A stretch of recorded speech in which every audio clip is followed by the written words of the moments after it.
the corporate level strategy. It's all depending on the public listed company that you are choosing, right? But most importantly, okay, why you say it's business level strategy or corporate level strategy, you must have your justification for that.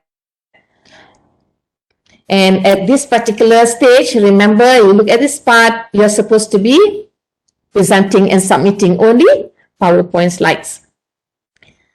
Okay, once you're done with that, all right, we will start on our chapter 1, basically, strategic management. That's creating competitive advantage. And I will be covering that with you today.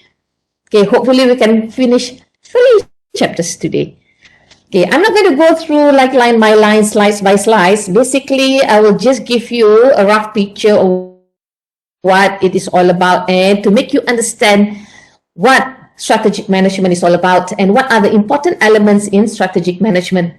Okay, and from the text that you have, from the slides that you have, you are supposed to be actually going through it, read it, and then when I go through these particular chapters with you, at least you have read it and you may have questions to ask. All right, and have a look at here. This chapter will not be directly asked in the final examination, okay, but it will be in your test. So this particular chapter covers all this. All right, just a basic, I would say, an overview of what this strategic management is all about and what is important, okay, in strategic management, in what are the areas that's important in strategic management and what are the important things and why strategic management is important for organization and what are other things that support strategic management so that it becomes more effective and more efficient. Okay, so basically this is what you're going to have. Then chapter 2, you'll be analyzing the external environment, all right, and then after that you'll have your chapter 3, all right, and chapter 4, basically these are the chapters on the internal environment analysis. You see, as you go through, you will find that once you know what strategic management is and you will know what are the important elements in strategic management where you need to cover both external and internal analysis. So this is where you're going to cover this. Okay, this is what the internal environment analysis is all about. If you notice that most of what is being put at the last column here, all right, especially from chapter 2 onwards, chapter 1, chapter 2, 3 and 4 onwards, there are chapters that you will be tested, okay, on that particular chapter only. And but most of the time, these particular chapters will be tested together. What it means is you cannot study the chapter in isolation. It means study that chapter on its own and understand that chapter only without, all right, linking it or connecting it to other chapters. In every chapter of your strategic management, all chapters are related and interrelated. All right, you may be talking about elements in chapter 10, but you may need, in understanding how chapter 10 works, you may need to incorporate chapter 1 that you have understood, 2, 3, 4, in that particular chapter as well. Only then you'll be able to understand chapter 10 just now. Same goes to this. When we talk about, environment, business environment. So when it comes to business environment, why business environment is important in strategic management is because these are the environment that influence, the whole organization, influence the way how organization operates and how it works.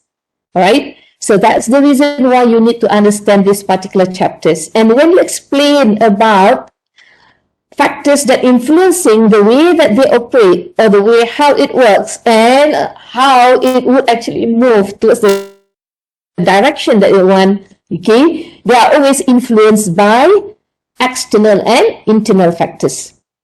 So that's where these particular 3 chapters is very crucial for you. And once you have understood that, then we'll come into this particular chapter 5, all right? which we talk about the second assignment just now, where you need to identify one public listed company, and you need to differentiate between the business level strategy and at the same time, or how it's being used for comparative advantage. And then chapter 6, that is on the corporate level strategy. So you need to be able to differentiate between these two types.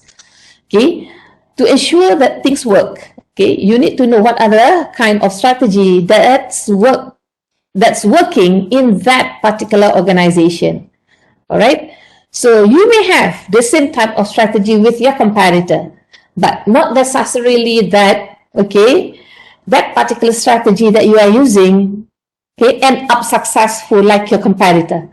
Okay, this is something that you need to understand the reason behind that particular execution of that particular strategy. So this is something that, okay, you will actually learn. And you will cover next on the entrepreneurial strategy. These are all various types of strategy. Look here that when it comes to strategy implementation, all right, these are the elements that supports them. And that's the reason why some of these chapters, you can see it coming back again, 3, 5, 10, and you'll have 11 here. All right. So all this strategic management cannot basically be understood in isolation. Once you are covering one particular chapter, you need to basically understand how it relates to the previous chapter and the coming chapter. And once you are done with the whole syllabus, you need to understand how those 12 chapters that you have studied are related to one another. All right. So the linkages is very crucial, and it needs to be still from the beginning. The way that you are going to look at this particular strategic management paper is to have a look at it in a bigger picture and how each and every components inside strategic management relates and interrelates with one another. All right. You must have that mindset. Only then you'll be able to understand strategic management. If not, it's quite difficult for you to understand them. Okay, it's not something that you study in isolation. So basically here, they'll have a look at the important dates. All right. On this particular part here, after we have gone through this, okay, remember chapter 1 to 4 here, okay, it will be, you will have a test 15% on this, all right. The dates are given already, so better make sure that you take note of this, all right. It's 3 to 4:30, unless something happened and we need to change this, and then that's different. All right. So basically take note of all the dates. Okay, pay attention. So some are, even if I say that chapter 6 should be in your final exam, all right, not necessarily that, okay, it will only be on chapter 6. Okay, normally it will be related to other chapters as well. All right. So some of those in your final exam, and then you will also have individual quizzes here. Okay, when is that?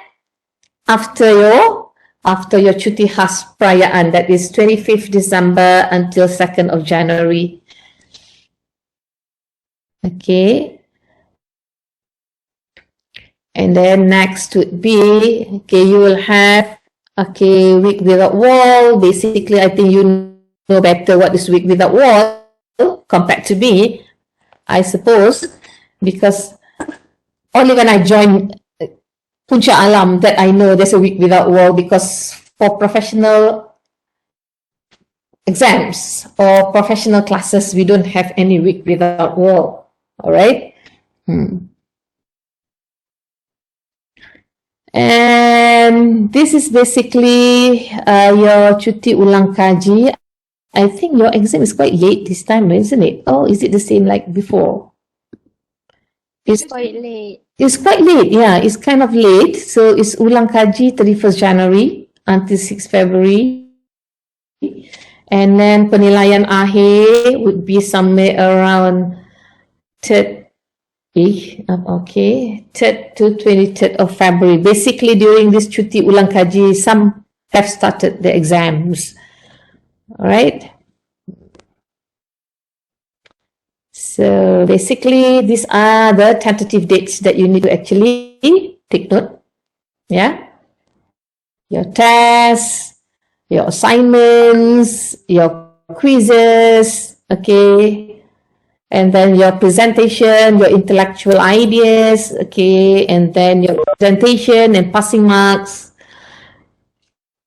These are all these need to, you have to take note of this, and then your final exam is only 50%. So high chances that you can actually pass this particular exam if you are able to actually do well in your continuous assessment.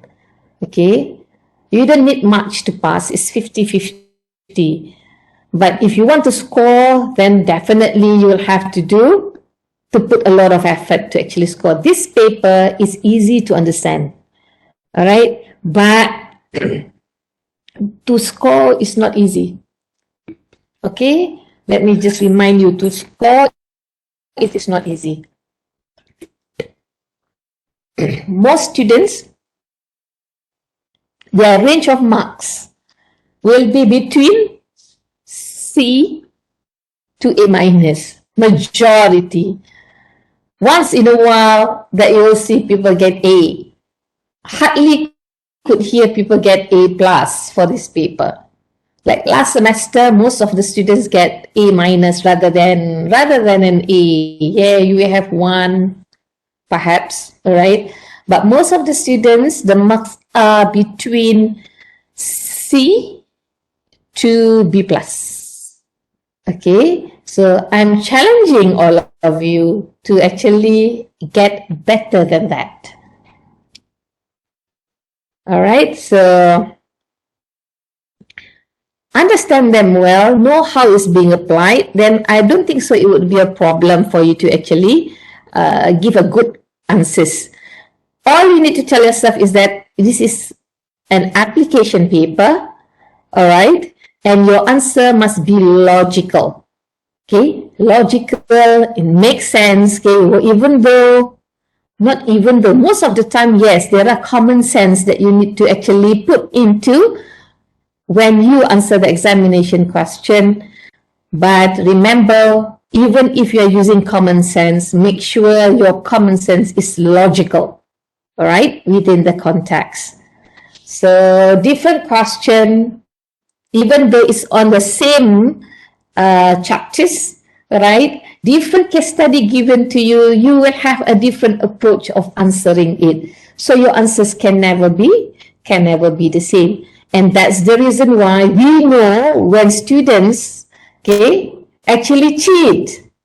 Why? Because you have your own mind in understanding that particular area. And definitely the way that you are going to write may not be the same with the rest. It's good. The answers that you have is unique to yours, even though the point is the same. Okay, the point can be the same, but the way that you answer and relate it to the case may not be the same. So be careful in that sense. Okay, any questions so far on this part? Do you have anything you want to ask on this part? Yeah. Not yet.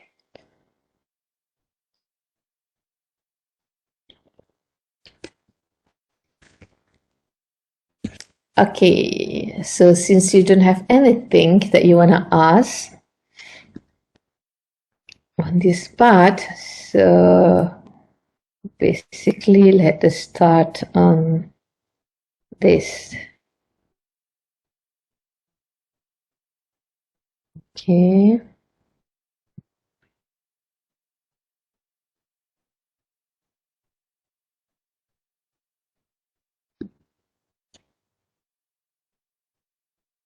You have all the slides with you, right? Yes. Madam. Yes, madam. Yes, madam. All right. Okay. when you look at this particular chapter 1 and the top title is strategic management, right? When the title is strategic management and they put there creating competitive advantage. What crossed your mind when, okay, this particular topic of strategic management is being relayed to creating competitive advantage? What crossed your mind when you tie it up with this creating competitive advantage?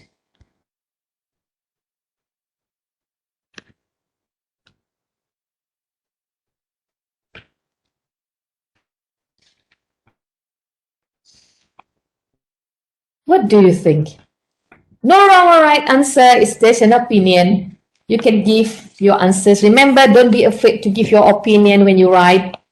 Under strategic management, yes, you may have the points that you want to put there, but make sure even if you have points, but if you argue it wrongly and doesn't make sense, you don't get marks for it. Okay? Most importantly, you have your points and you argue it logically. I don't use correctly. I don't use the word. I use logically because the answers given is whether it is logical in the context or not. It's not so much it's right or wrong. It's more in terms you are evaluated or assessed in terms of giving the logical answer. It makes sense. It's logical. So what crossed your mind basically when it comes to that particular title of creating competitive advantage? Why do you need to create that particular competitive advantage?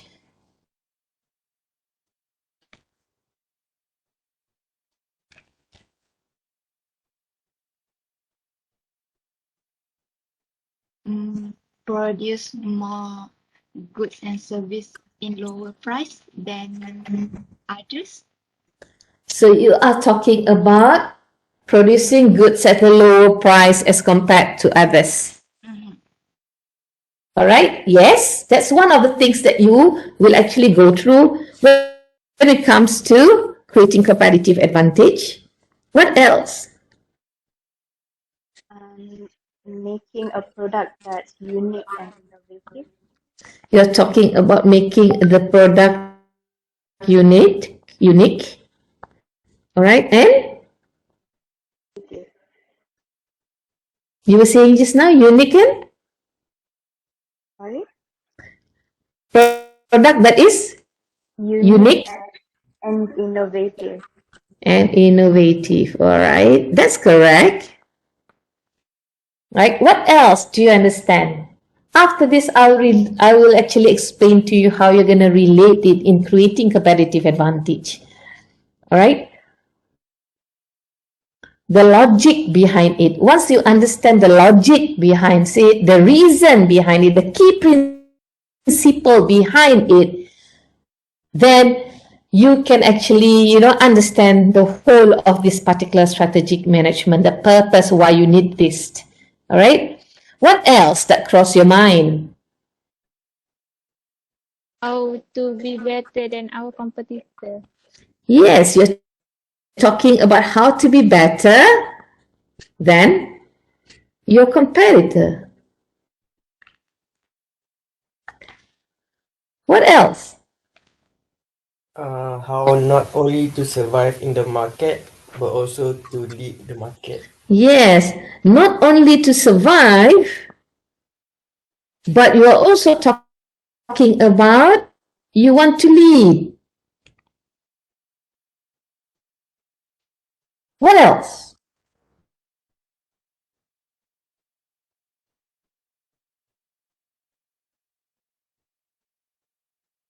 Why are all this that you mentioned is so important? To attract potential customer. You're saying? Attract potential customer. Talking about attracting potential customer.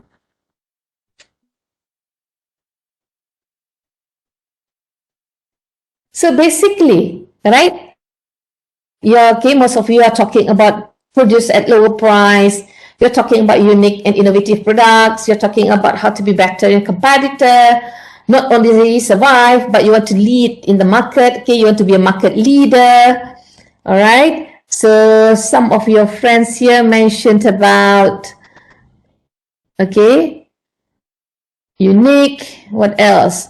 Differentiated from others. What makes your product have more value compared to your competitor? How to make product or survive your, is it service? All right. Okay. Appeal to your customers. So basically, this is what we're talking about, creating a competitive advantage. But the thing that I want you to look at is, okay, is why do you need to create this? Why do you need to produce at a lower price? Why that you need to have unique and innovative product in order for you to actually achieve this competitive advantage? Why that you not only surviving, but you need to lead the market? And why do you need to attract potential customers? So basically, what you are giving me are all the how. Okay? How you are going to actually create this particular competitive advantage. You are not wrong. You are correct. But what I want you to understand is the reason behind it. It's the why. Okay? Why do you need to create competitive advantage? Why is it so crucial that you need to create the competitive advantage? To maintain a company's revenue. Yes, you're talking about you want to maintain the company's revenue. You want to make sure that you continue to have revenues, you continue to have sales. What else? When you have sales, then you have some to cover your costs, isn't it? And why do you need to do all this? That's where I want to relate it with one of your friends mentioned about survival. We are talking about the sustainability of your organization. We are talking about the survival of your organization. Sustainability here means you are able to be in business for a considerably long time, and you are able to evolve according to the needs of the time. So basically, we are talking about surviving, talking about being a market leader, all right? And when you talk about that, okay, you need to know how to do that. And whatever that you have mentioned just now is how you are going to actually create competitive advantage. What does competitive advantage means? In order for you to survive, you need to have revenues. So your friend was saying that correct. You want to maintain customers' revenue. Company's revenue. Are you only wanting to maintain? We are not talking about only maintaining. We are talking about increasing your company's revenue throughout the period that they are in business. They continuously to perform and get more and more revenue. And because of that particular reason, there's a way to do it. And some of it are the how you gave just now. In order for me to create that particular competitive advantage means what? To get an above average return. Not so much of a revenue that we're talking about. We use the term return. All right. So it's about what? It's about getting a return that is above average. Apa maksud dia above average? What does it mean by above average?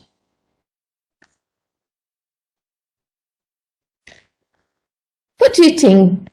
What do you think is the meaning of this particular above average?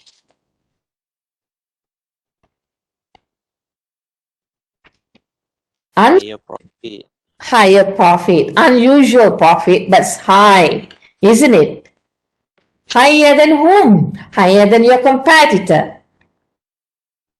So that's basically the reason why you want to actually go for this, because this is a way for you to survive in the market. So you must achieve that level of competitive advantage, and not just achieve. Later on in the later chapters, we are talking about what? Achieving is easier than maintaining. All right. So in achieving the competitive advantage, you need a strategy to do that. In maintaining competitive advantage, you also need strategy for you to do that. All right. And that's the reason why strategic management is so important. And strategic management is looking about what? It's looking at the future, where you want to go, your strategic direction. So basically, in this chapter, this is what you are going to actually look at. Because you need to understand what strategic management and its attributes are. You need to know the strategic management process and the 3 interrelated and principal activities that they have. And you need to know the importance of corporate governance and stakeholders in strategic management. And then you will see why your CRG paper is very important. All right, because under your CRG paper, you are talking about what? You are talking about this 1.3, you are talking about 1.4. All right, so basically, corporate governance plays a very significant role in ensuring that the company, okay, continue to flourish and continue to survive and continue to be successful in the future. All right, so that's the reason why it is so crucial. And when you are talking about social responsibility, environmental sustainability, basically this is part of your corporate governance. Then we are talking about the need for greater empowerment throughout the organization. What does it mean by empowerment? What do we understand by empowerment?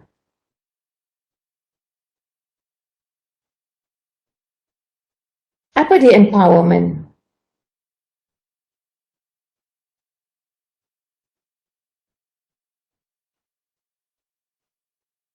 You are talking about the importance of giving other people in the organization to play their role significantly. That means you're giving them a little bit of power so that they are able to actually perform their role significantly. And that is important.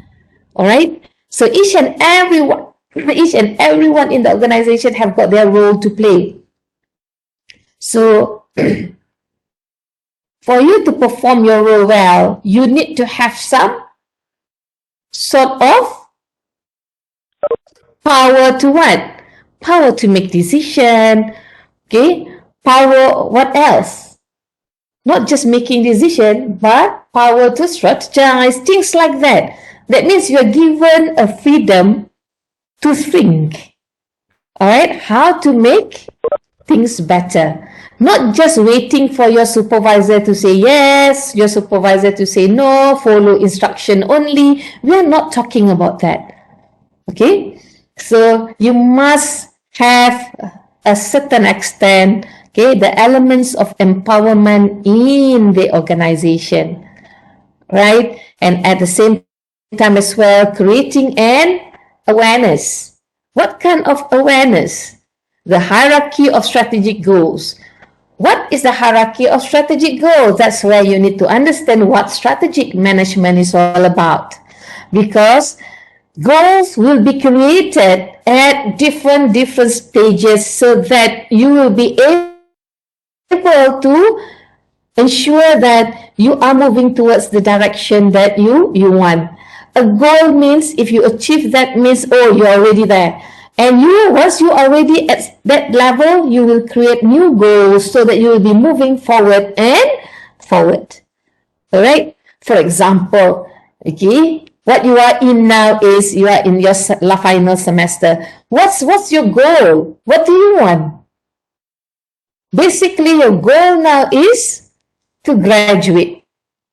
Graduate on time and get a good CGPA, basically, all right? And then what else? Either you want to further your studies after this or you want to work. It's all up to you. It depends on what are the strategic goals that you have set in this particular near future. Once you graduate, okay, you have passed, you have graduated, and you got a job. What do you do next? You need to create another set of goals, new goals, so that you keep on moving forward. And in moving forward, it has to be in line with the strategic direction that you want. So from now onwards, you need to set your target. Where do you want to go? What do you want to do in another 10 to 15 years' time? So make sure when you set your goal, it has to bring you towards that particular direction that you want. Any question?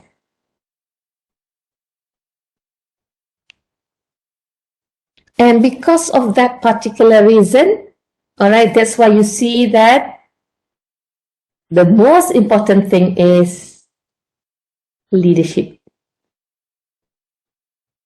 You've learned your management before this, I suppose, all right, in your early semesters when you first joined to take your accounting.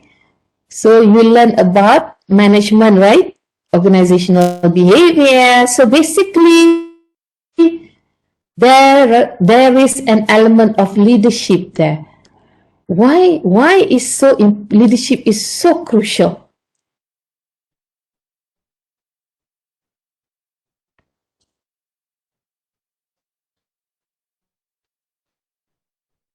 Why is leadership so crucial? I hope you have understood so far what I have already explained to you. Dia memang itu, lagi banyak dia, lama dia ngajar dia, lagi banyak dia nak bebel. To guide people and to delegate tasks evenly. Okay, so you are talking about the importance of leadership is, right, once you are in an organization, there are so many people in there, right?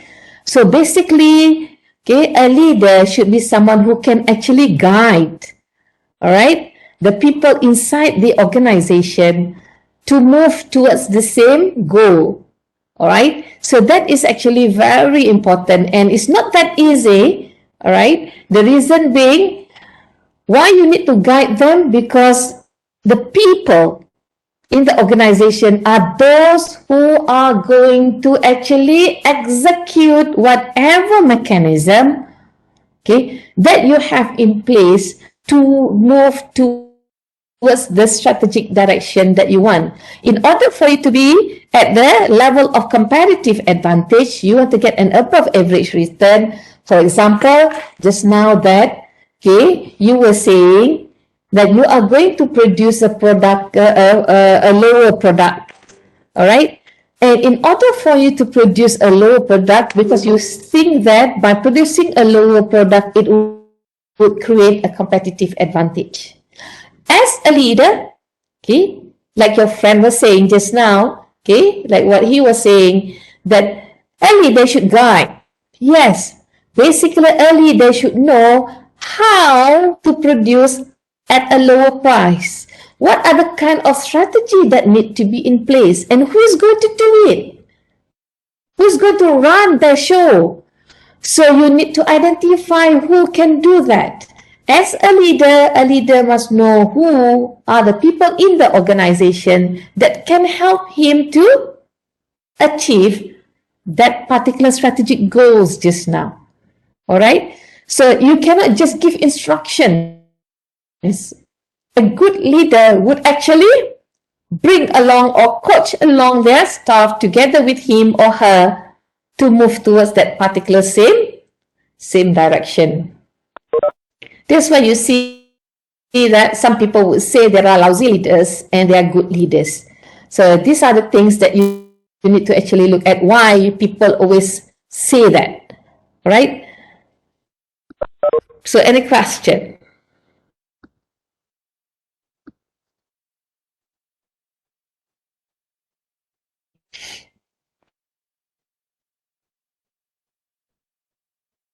Okay, two perspectives of leadership. One external control perspective and another one is romantic view. What do you understand by this? Apa yang you faham?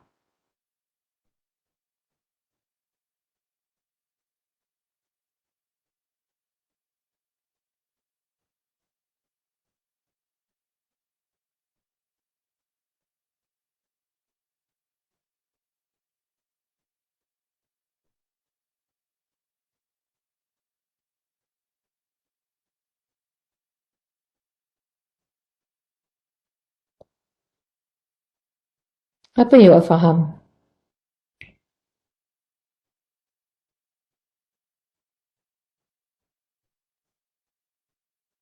Kalau external control ni dia tengok company tu punya apa ni? Company tu punya performance. Kalau romantic view ni dia tengok leader punya leader yang macam mana leader lead the organisation. Macam mana leader lead the organisation? That one you're talking about? Which view?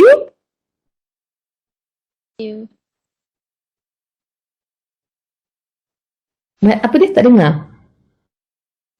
Romantic view. Romantic view. So romantic view basically is easier to understand. All right. So when it comes to this particular romantic view, all right, we are talking about a person who can actually lead. All right. And that person is known by everyone in the organization that he can make things happen. All right. So the success of an organization is due to the success of that particular leader. You understand what I mean? All right. What else? Is it only just, you know, the person?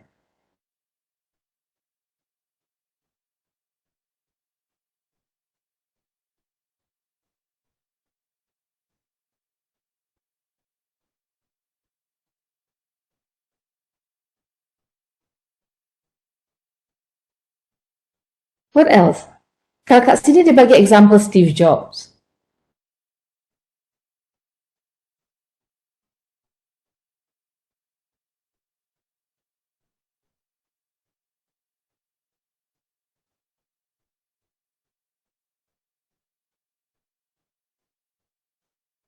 So,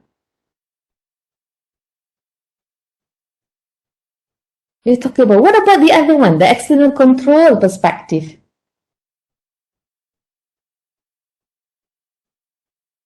Romantic view lebih kepada orang yang terkenal inside an organization.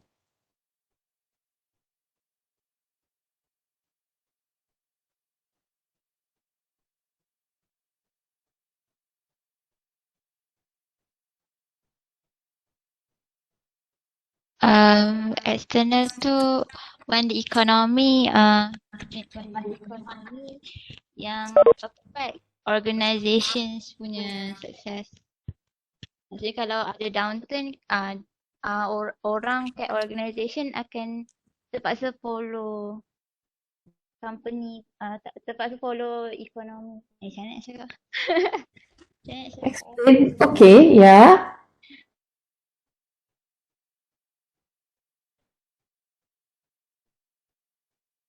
So you're talking about, okay, the success of an organization, all right, depends on what? depends on the external forces, on how organization, okay, is able to mitigate that particular forces. All right.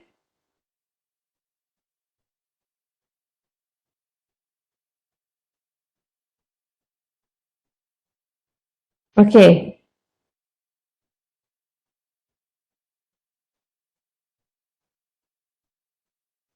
Any question?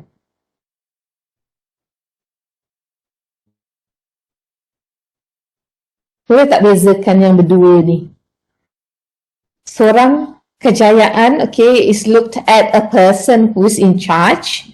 Okay, as a leader, you're looking at a person here. It says about Steve Jobs. You're talking about what famous leaders, Bill Gates, things like that. But we are talking about, when it comes to external control perspective, we are talking about how organization manage the external forces. All right. For example, in situation of economic downturn where most are affected, okay, and your organization is affected, and how the organizations are actually being managed, okay, during that situation, and enables it to actually survive, even though, all right, even though other people couldn't survive. All right.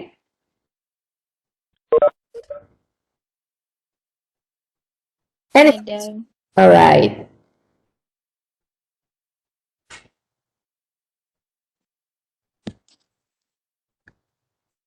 Madam. Yep. Ada example lain untuk external forces tak? Okay, and example lain external forces will be, for example, katakan, okay, maybe we need to touch a little bit of this particular sensitive issue about politics. All right. So when we talk about political issue, okay, we will touch this into detail. External forces means anything that comes from outside the organization. All right. It may not be just an economic downturn. The pandemic itself is considered as an external forces. So when the pandemic came into the picture, most organization collapsed. Isn't it? Betul, madam. Macam kedai makan banyak tutup. Kedai makan banyak tutup. Okay. So when we talk about that, alright, kedai makan banyak tutup, ada tak kedai makan yang successful? Ada Ada. Madam. kat Foodpanda banyak. There are other elements that actually come into the picture where some people take advantage of it and they are successful. All right. Whoever in that particular organization that creates the new way of making business and successful in addressing the external forces just now are considered as a good leader. That's how people see that.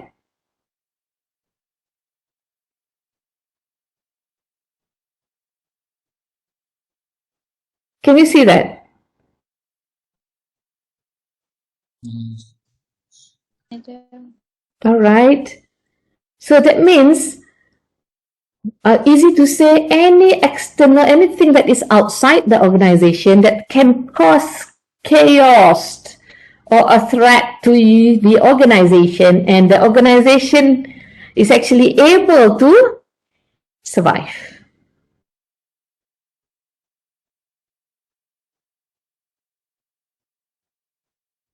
Okay. Madam, kalau macam stock manipulation tu kira external juga ke? Ataupun Okay, when you talk about stock manipulation, in what context that you are looking at stock manipulation? tak tahulah, macam hari tu ada case pasal Reddit users orang manipulate stock. Dia menyebabkan stok satu company tu turun. Those are external factors. Those can be an external. something that you can control. It's outside the organization. All right? Because of certain, I would say, events that happen outside there, and it can make certain organization survive and certain organization do not survive.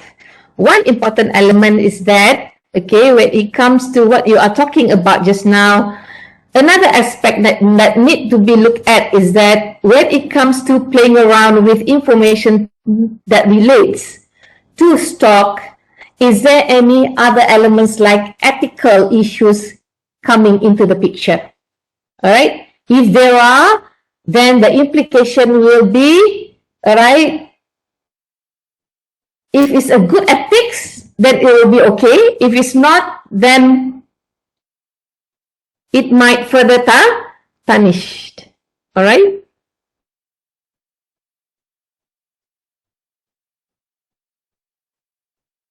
Any question? Does romantic view affect external control perspective?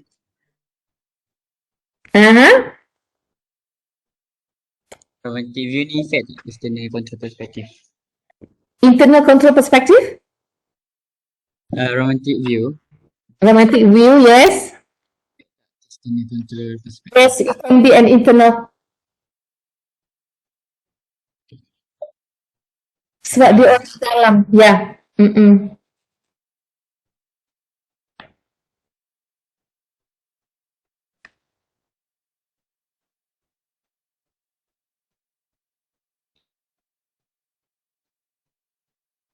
Okay, any question?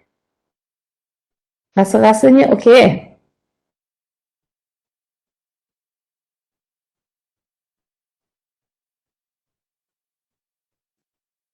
Maksudnya romantic view ni untuk internal factor lah, madam.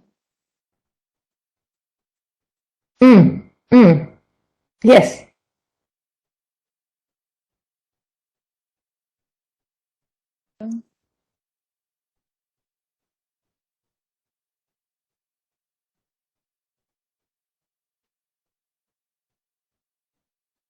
So basically that's what it is, all right?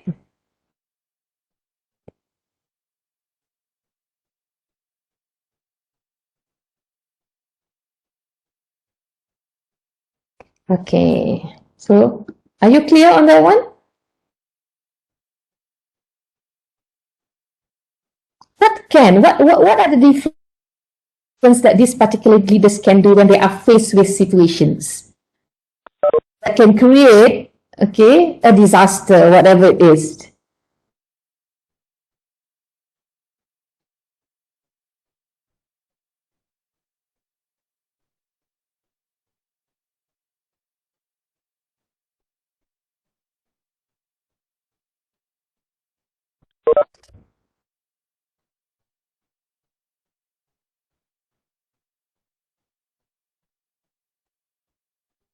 Any question? Logically, I don't want you to actually depend so much on what's given here.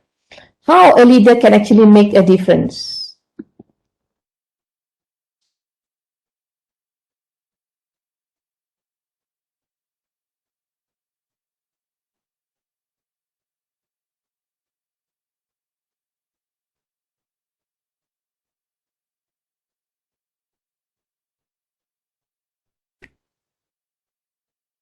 How do you think a leader can make a difference?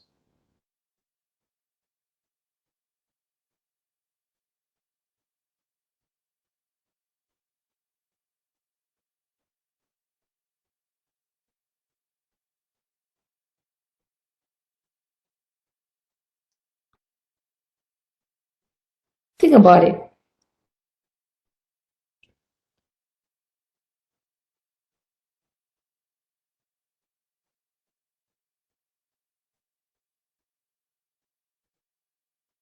PK, I want you to think. So usually my class member, I will make my students think because I don't want you to depend so much, all right, on the textbook. Madam, make a difference dari konteks apa, madam? Anything at all. Basically, now we are talking about what? We are talking about creating competitive advantage. Okay. For example, in situation that, okay, I was talking about the external forces just now. All right. And making it, let's say you're faced with a pandemic. What are the things that you can actually do to ensure that the company survive?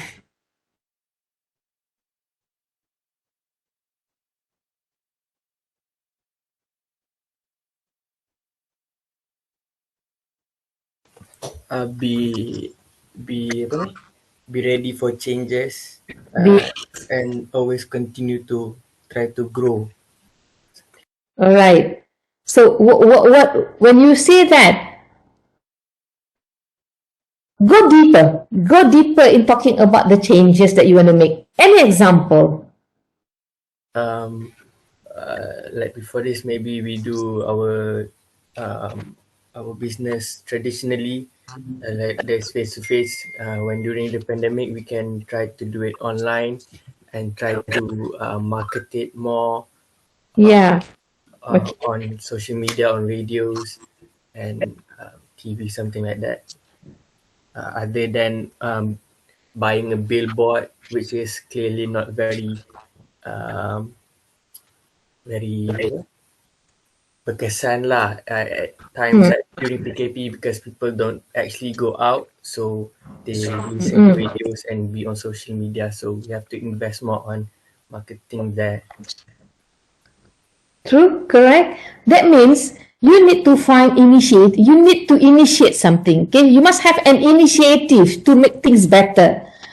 You must actually sit and think thoroughly on what you are supposed to be doing. Okay, what the company is supposed to be doing in facing that difficult situation. All right. So basically, it's the effort. Okay, it's the effort that you must actually put in ensuring that you are able to see, okay, what went wrong, okay, what are the things that you can do to make sure that things are getting better, okay, you can make things better. So maknanya it's more on what? It's more on being critical and analytical here. Okay, as a leader, you must know, okay, and you must know how to act fast. So this is how, okay, a leader can make that particular difference.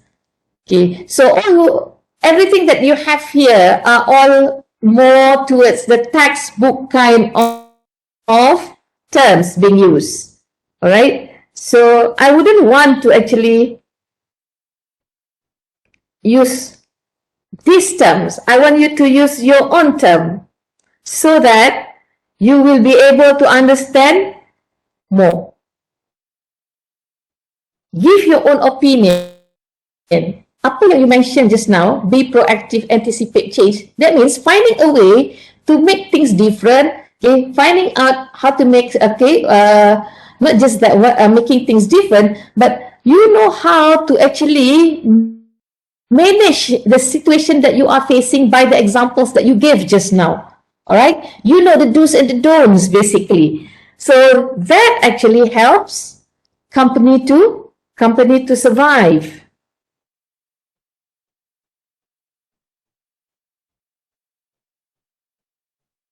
Okay.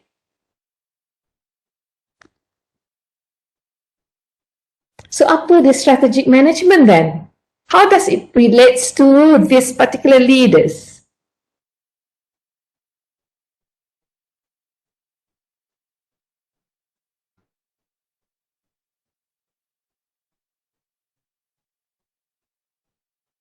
How do you think that it relates to these particular leaders?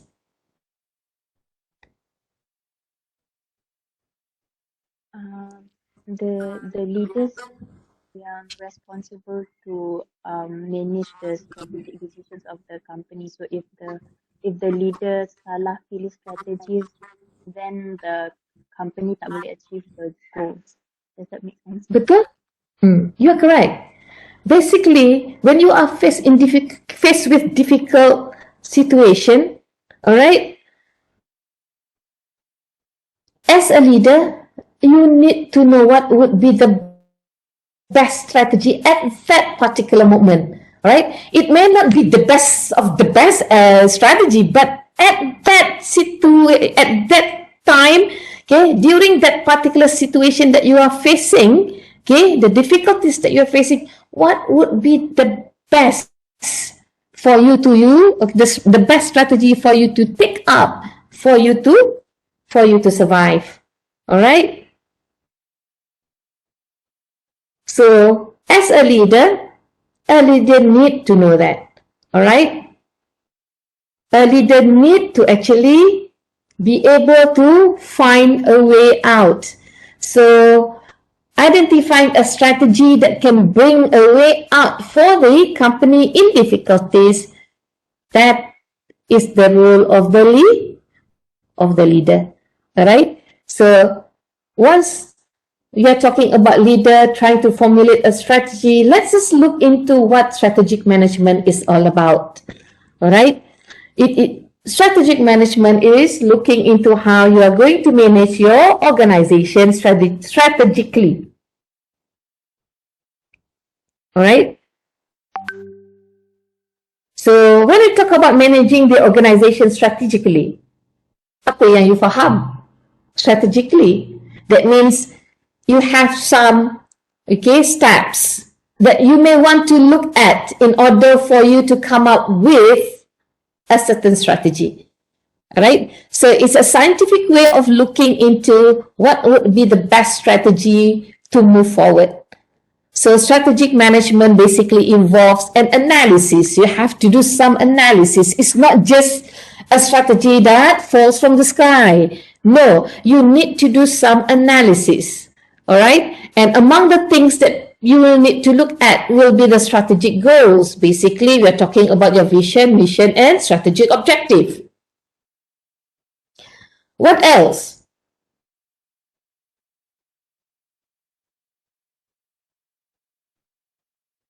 What else?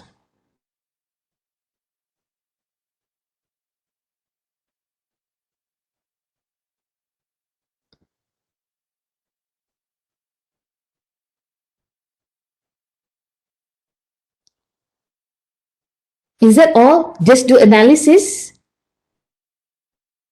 The ability for you to decide which one would be the best, and in making that particular decision, there's always tools and techniques that you need to actually use, okay, that can help you to formulate whatever strategy that you want to use.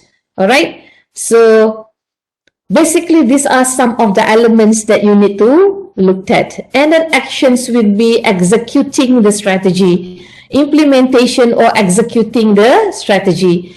To do that, like I said, if you still remember empowerment that we are talking about earlier on, right? So this is where empowerment is so important.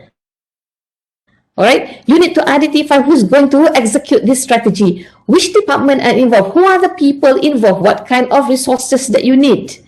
All right, so basically, in order for you to execute the strategy or implement the strategy, you need to have resources. And once these people are being given the responsibility to use these particular resources, there need to be some element of empowerment there. Okay, you need to give them some flexibility for them to make their own decision what will be the best, okay, resources that they are going to use in order for them to execute that particular strategy.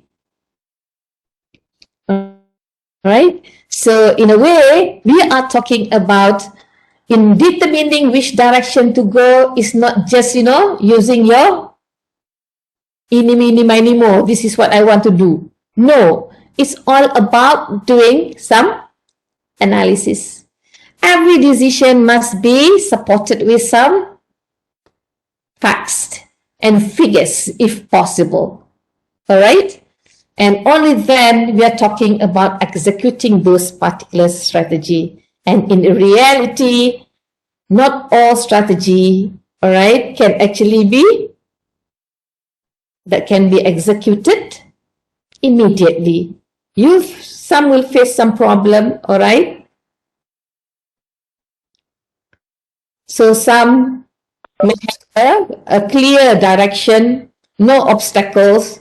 Again, that's hard to actually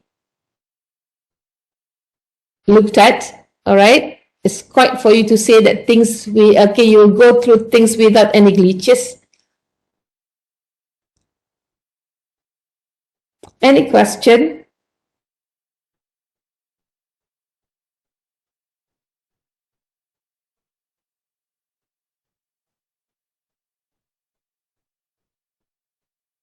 Any question? No question. No, no question, madam. All right.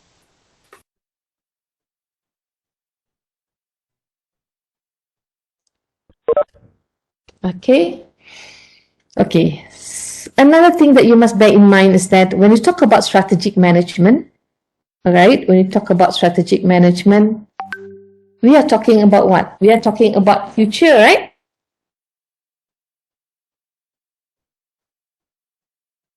Is it not? We're talking about future, Yes, isn't it? madam. Okay.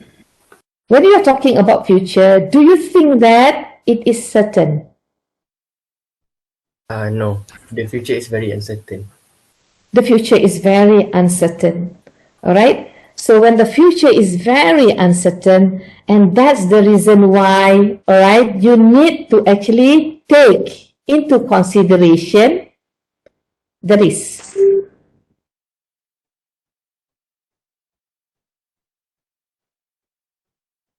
Kenapa I bring in risk into the picture?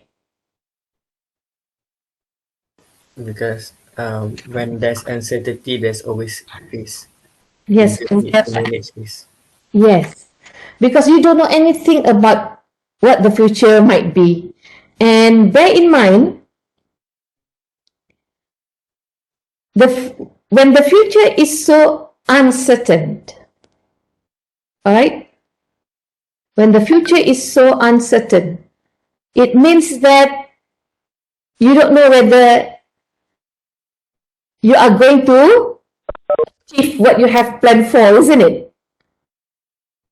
So there must be some allowance that you have to put into consideration in ensuring that you will still be able to move towards that direction even though there are uncertainty. Sebab tu, right? That's the reason why in Islam we must always say inshallah. All right? Why? Because when you talk about something in the future, just like strategic management, it is something that is uncertain. You don't know whether whatever the analysis that you have come up with, the strategy that you have formulated will be successful or not when you execute it. And you wouldn't know whether the resources that you have allocated, when the time comes that you need to use it, it will be there. All right? So you won't know. So that's the reason why it is very, very, very crucial that you need to have this in the picture as well. All right? So basically, this is what strategic management as well. And you do your analysis, all that, okay? Strategy. These are the 4 things that you need to actually look, you need to actually, I would say, the attributes to the strategic management. What are they? It should be directing you towards the overall goals and objective. It must involve whom? It must involve stakeholders. Why do we need to involve stakeholders? Because stakeholders are holding the risk also. They are holding the risk as well, and these particular stakeholders are the one that can. What does it mean by the term stakeholders?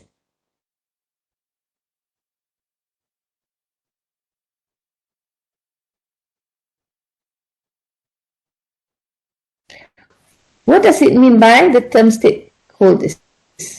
People who are in stake of holding the risk of the company lah, macam tu. Macam orang yang akan terkesan kalau apa-apa berlaku dekat company ni. Okey, orang yang akan terkesan jika ada apa-apa berlaku company dan dia juga ada orang yang boleh memberi kesan kepada company. Not just company yang akan memberi kesan kepada stakeholders, okay, will have that particular implication on the stakeholders, but bear in mind, stakeholders are also people who can have an influence on your organization. Alright? So it needs two to tango here. So that's the reason why, okay, you need to actually look at it from both perspectives. When you say that these are people who will be affected by whatever decision made by the organization, fine. Once they are affected and if they are not happy, what would be the implication on the organization?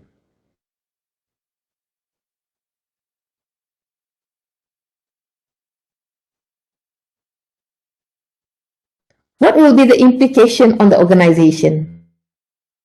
Tadi you're talking about impacting them. Yes, fine. When they are affected, right?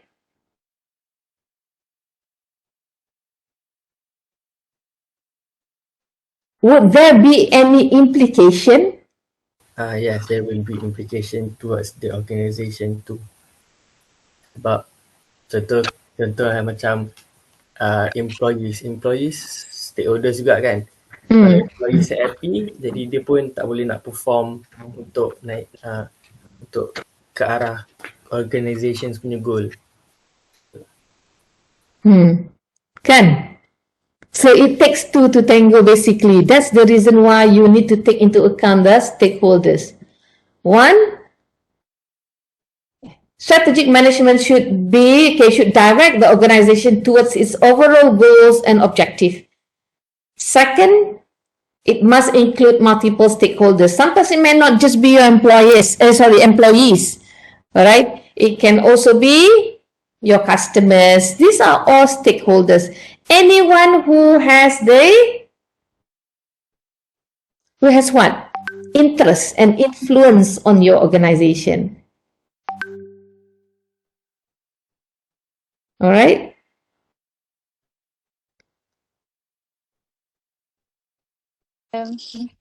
Okay.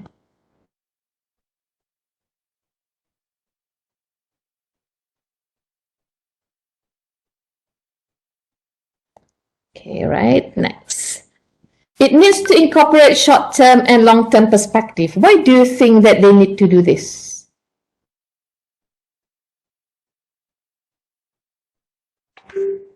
To get to the long-term goals, they need to work on the short-term goals at the same time.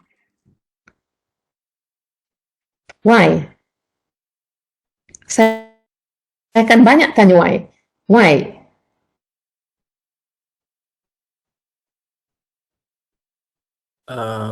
Sebab short term dengan long term goals are two different goals. Basically short term goals is about having the profit now, but the long term goal is more to sustainability of the organization.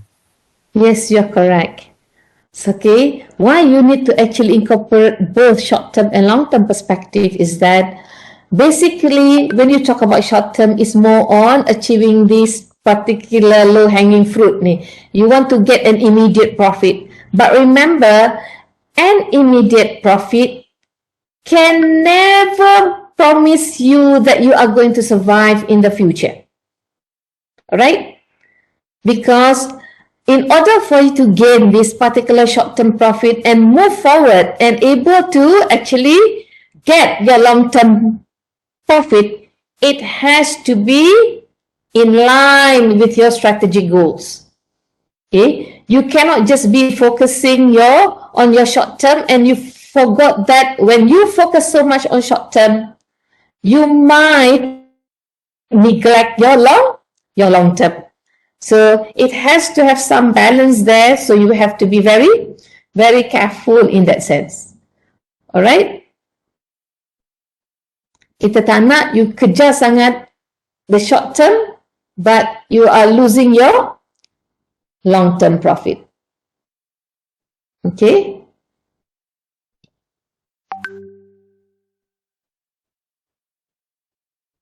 Any question?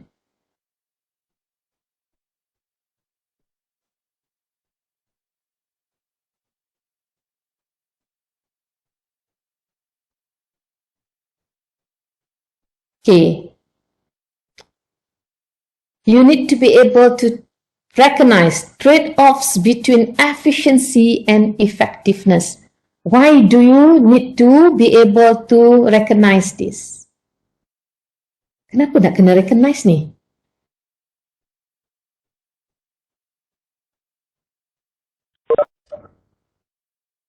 Why?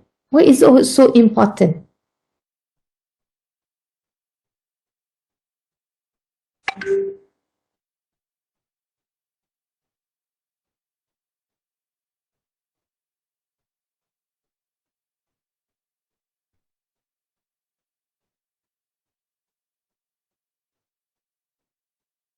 Kenapa important nak kena recognize efficiency and effectiveness? Apa beza dua-dua ni?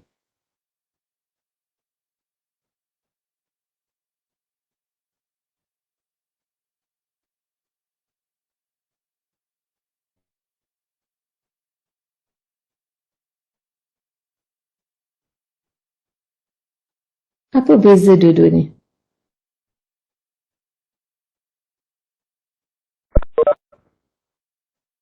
Efficiency and effectiveness.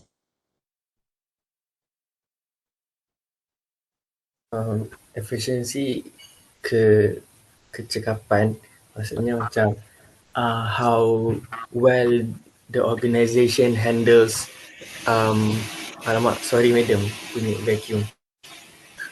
How well the organisation handle things. Tapi effectiveness pula keberkesanan dia. So is it mungkin cara dia efficient, dia macam laju, tapi berkesan ke tak kat organisation punya goal? Macam tu lah. So basically you are talking about, okay, you what you are saying is correct. Okay, you have to recognize, okay, the trade-offs between efficiency and effectiveness. There are times that you want to actually distribute something, okay, efficiently, but you forgot about, okay, in terms of its effectiveness.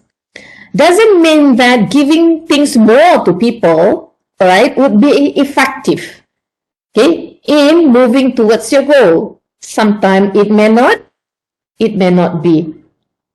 All right. So in this particular situation, let me just share you one particular example. Okay, we are talking about zakat money. When we talk about giving zakat money need to be distributed as soon as possible to the asnaf. That's efficient. But doesn't mean that when you give it to them, you want it to be out of your, okay, pusat zakat, and you give them the amount that they want, but the way that they are going to actually use that particular money is not effective. Means it's not able to achieve the objective of zakat, basically to bring them out of poverty.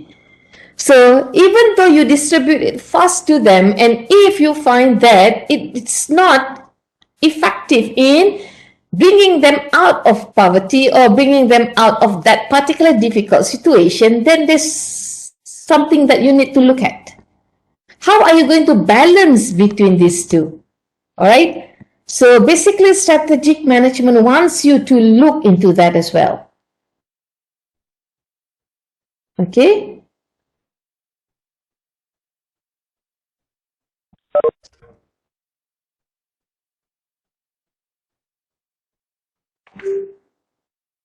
Any question? No. Okay.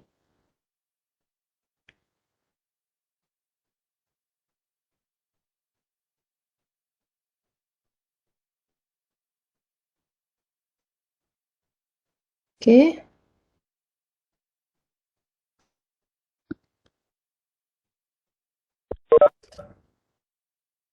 There's another term, okay, strategy management trade-off. What does it mean by ambidextrous?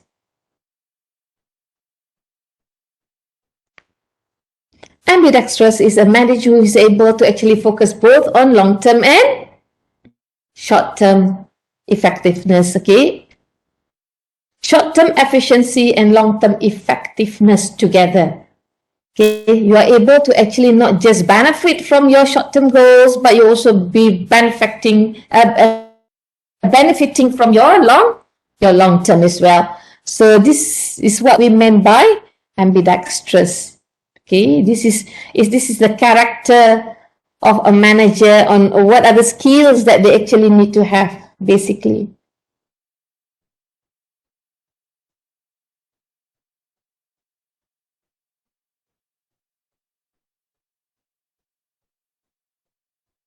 Okay.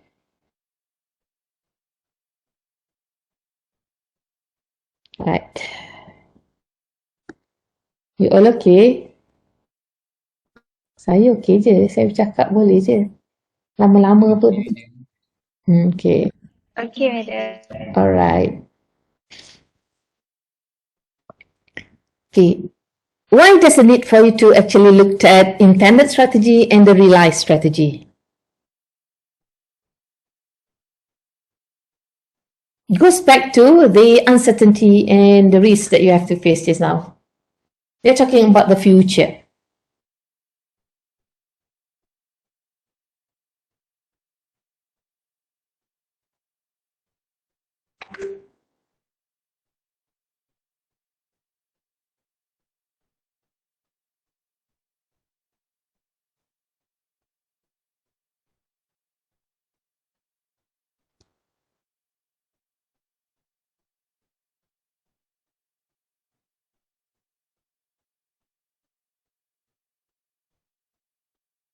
Apa dia? What's the difference between these two?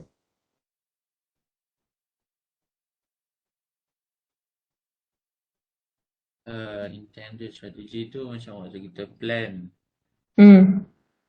Realize strategy tu macam waktu kita nak implement that plan, baru dia kena adjust semua. Betul. So basically, alright, in what you plan may not necessarily be the one that you are going to actually execute along the line. Or you may be executing it, but along the line, you may need to actually what?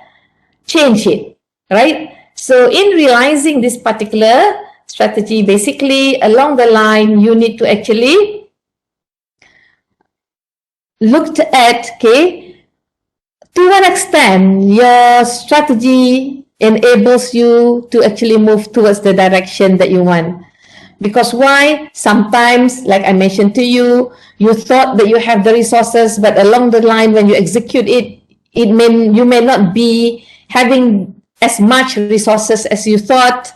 So sometimes you need to make some adjustments to your strategy. And when you make some adjustment, and that's the strategy that you actually used, that is your realized strategy. Okay? Okay. This is important. Look at how, all right, basically all this particular strategic management process, okay, will actually help you to understand more on these particular chapters and how all these particular chapters are interrelated. Okay. So chapter 1, when you look at chapter 1, dengan chapter 4 pun related, dengan chapter 3 pun related, dengan chapter 2 pun related, and they are all interrelated. And not just that, all these particular section 1, 2, 3, 4 are then connected to other areas as well in strategy formulation and strategy implementation. And your strategy implementation and your strategy analysis is now are also interrelated. interrelated, especially in addressing the case study that's been given. Okay, you need to look at all these particular three parts together. All right.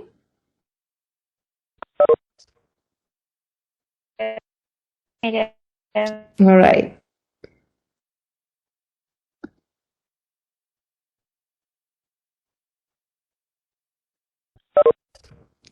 What do you do here in strategy analysis? What do you do? Analyze data and start making plans. Why do you want to analyze the data? What do you want to do basically? A good decision. To Make a good decision. make a good decision. What kind of decision that we are talking about in this particular subject matter? Decision to achieve goals. Decision to achieve goals, and basically, what else? What kind of decision that, in order to achieve your goals, what do you need to do first?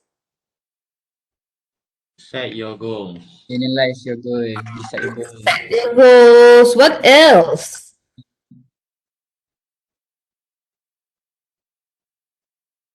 What else?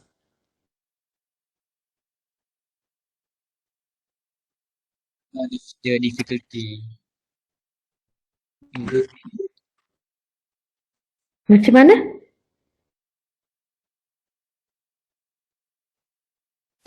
Strategic analysis is starting point of your strategic management process. Apa yang nak kena buat sebenarnya kalau you nak analyse ni? Ini yang important ni, this part. Oh. Baru teringat ada pen kat situ. Ini ni.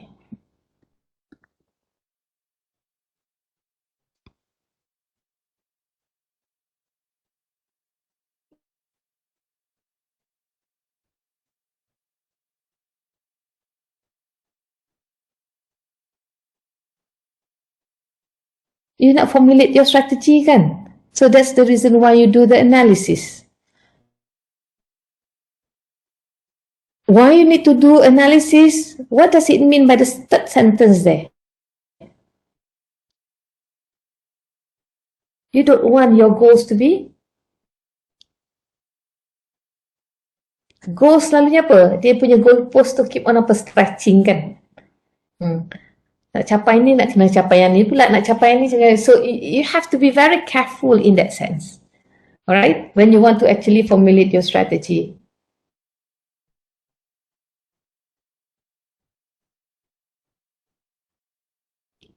Any question here?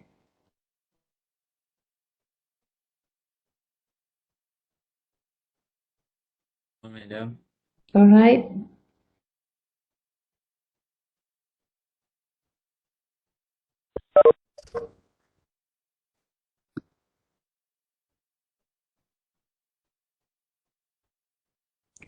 Okay, in strategy analysis, first thing that you need to start off is basically establish a hierarchy of your goals.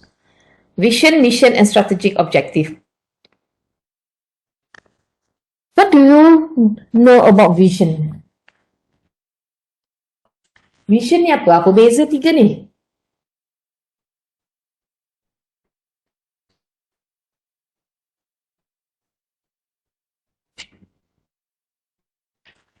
Apa beza tiga ni?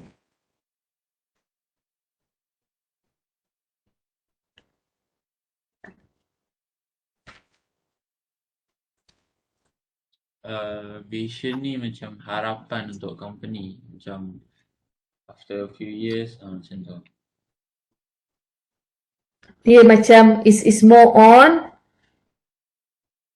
the direction that you want to go, isn't it? It's ahead. Yeah. It's so much ahead that you wouldn't know whether, okay, you're going to achieve it or not.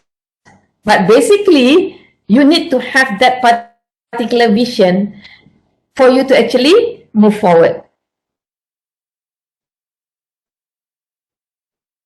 Because if you don't set, okay, if you don't set that particular direction, then it's going to be quite difficult for you to actually set your mission. So what's the difference between mission and vision? Mission ni macam how macam mana nak accomplish the vision. Basically, you are setting a mission. Okay, it's much more detailed than a vision.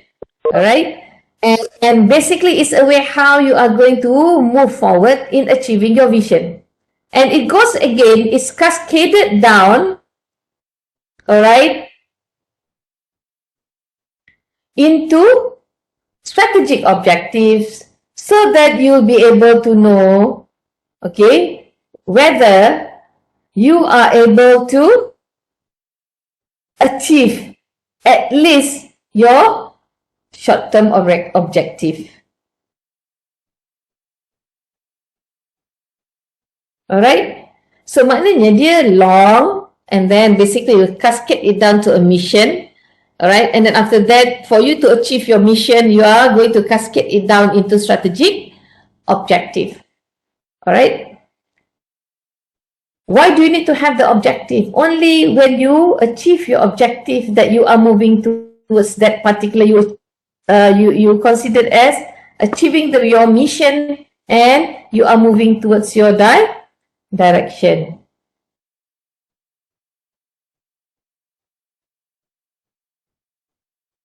Okay, madam. Okay. Any question? Tak ada.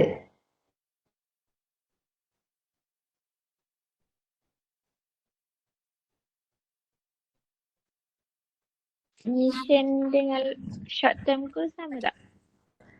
Mission dengan short term goal tak sama. Mission lebih kepada, alright, bila you kata goals tu bawah strategic objectives. Alright, mission is how you want to achieve your vision. You nak guna apa benda yang you focus on bila you nak achieve your vision. And lepas tu you akan basically have your strategic objective to actually direct you towards that particular mission. Okay, madam. Alright.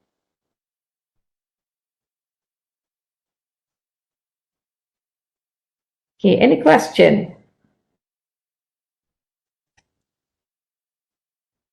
Nanti kita akan go into detail, don't worry. Alright.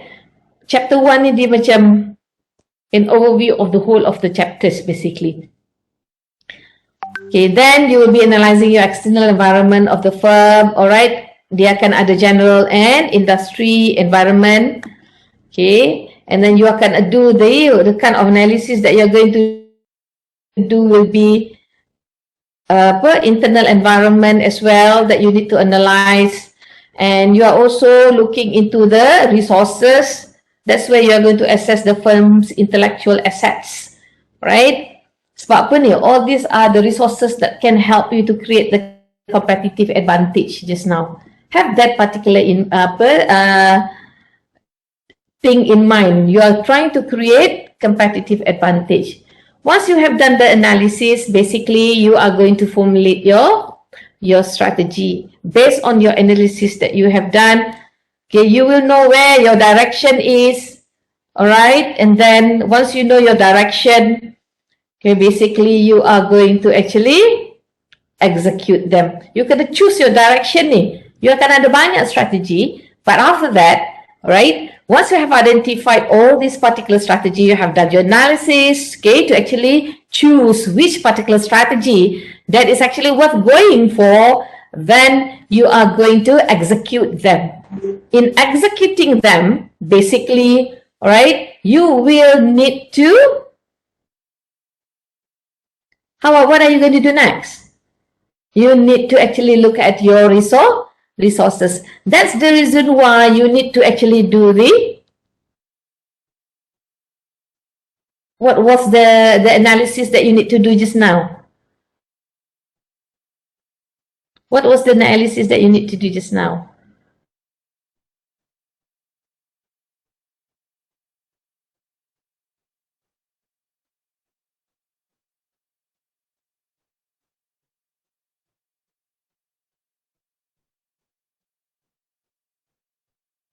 Apa yang analysis that you need to do? What did you do just now? Kita ada buat dua analysis, external and internal. Right? So when we talk about resources, we are talking about internal.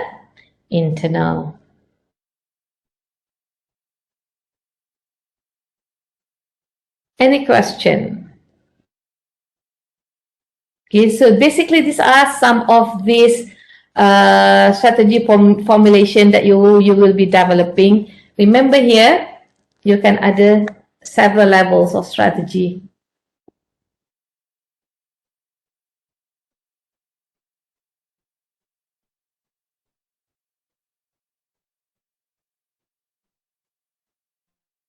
Okay. Right. Ini jenis strategi You are the business level strategy. Nanti we go into detail what they are. You are the corporate level strategy. You have international strategy. You have entrepreneurial initiatives. All right. So basically, these are all those that you will have inside your strategic analysis. In the coming chapters, we will detail this out. Like I said, this is one of your assignment. All right.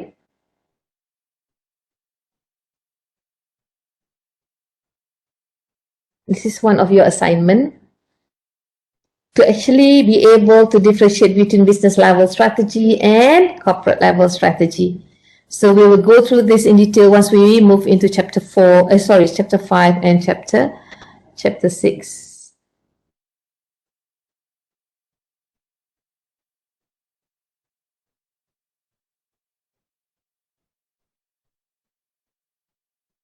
Okay. Okay, same goes to here. Okay, these are the kind of strategy that you are going to actually formulate later. We'll go into detail. Okay. Once you have those particular strategy, you will be choosing. There are empat tadi, right? You will be choosing either one, or you will be having all the 4 strategies in place, but you are going to execute it at a different level. It's all depending on those particular strategy, okay, that you have chosen. Mungkin at that particular situation that you are in, you might need only one strategy that's business level and you don't need the rest of the 3 strategy. And in certain situation, right, you may want to actually come up with corporate level strategy only and not others. And there are situations whereby you don't bother about the other 2, but you need to go for your international strategy. It's all depending on what situation that your company is at that particular point of time and what would your direction be. Okay.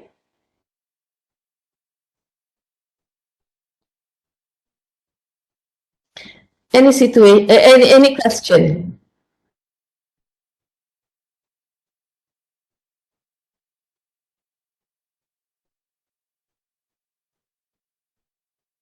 No, madam. Okay. All right.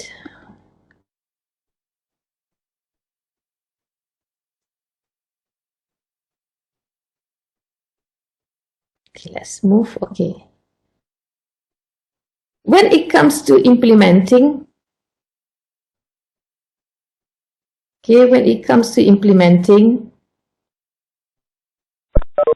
what is important is strategic control and corporate governance.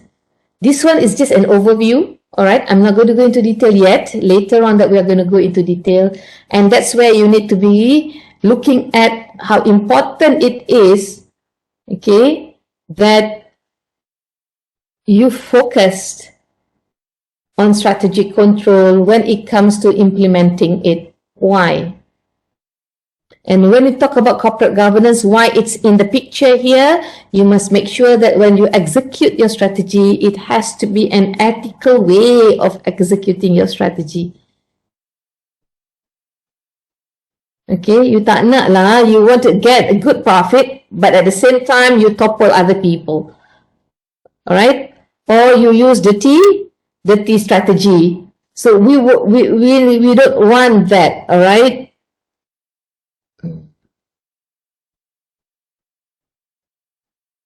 Any question? No, madam. All right. Okay, these are some of the things that you will learn in detail. All right, informational control and then behavioral control. Why you need to have control? Ingat when you execute, like what your friend says just now, realize strategy. As you move on in executing your strategy, you will find that some may not be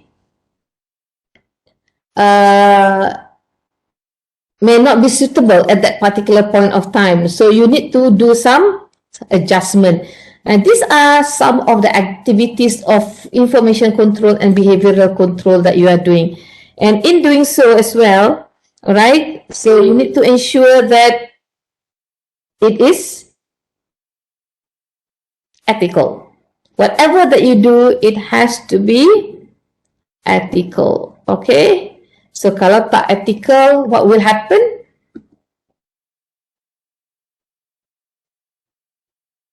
What will happen?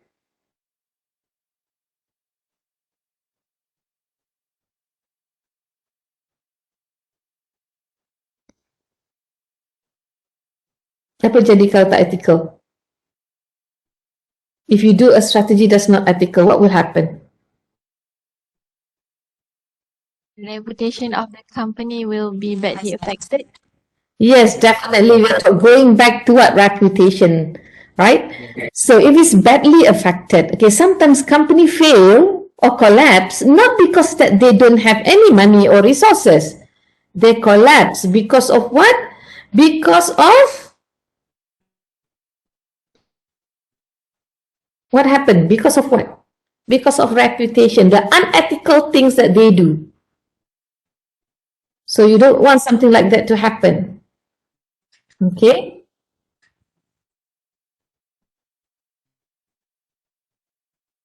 Madam. All right.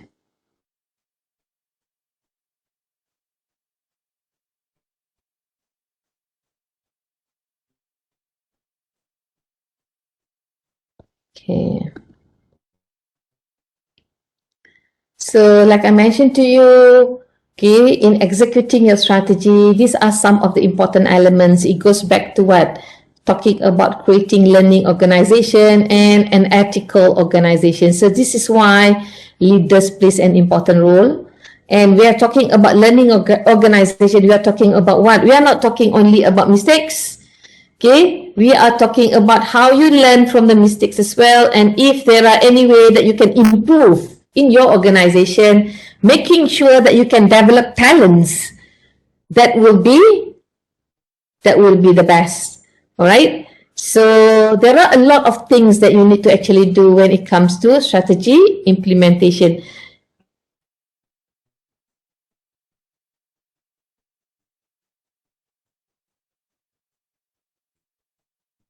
Okay. Nanti kita learn in detail. Don't worry. So we are also talking about things like fostering corporate entrepreneurship, okay, like what your friend says, the importance to actually improve and make your business grow. This is what it is all about, okay.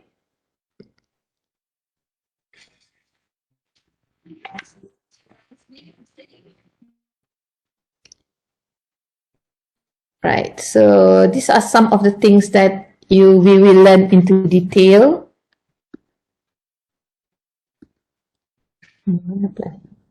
Ish. All right.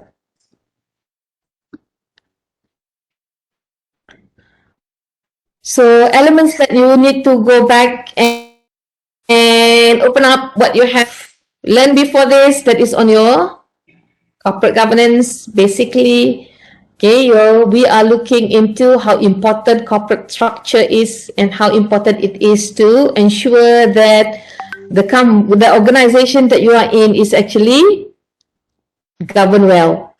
All right.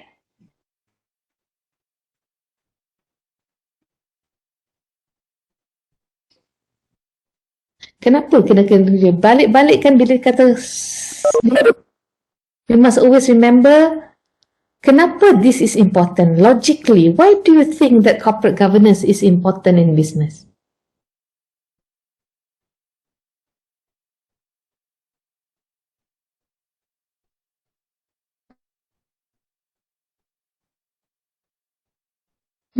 Why do you think? I'm not asking how, I'm asking why. You all how pandai? You learned it.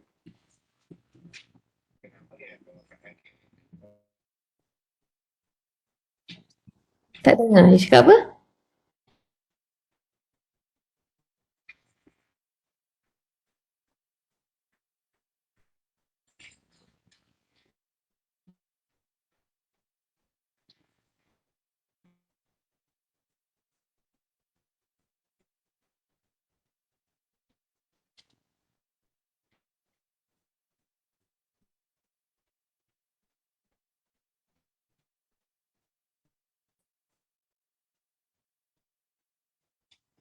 It determines how the company operates. Why do you think that it should determine how the company operates?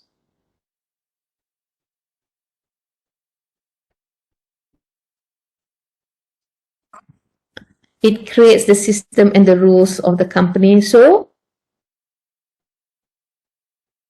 To have transparency. to have transparency. Why? Keep the interest of all shareholders safeguard. So you're talking about safeguarding. Yes. Is it? Yeah. So simple je jawapan dia. Why?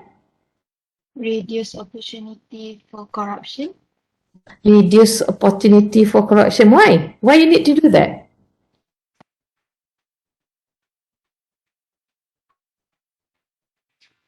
Ensure company sustainability.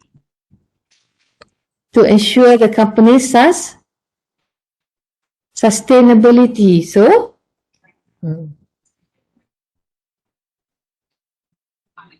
why you must have corporate governance in place? I know you say all your answers are okay. It's all about how. But my question is why it has to be there? Why? When you say you want to actually cut corruption, why? Why do you have to do that?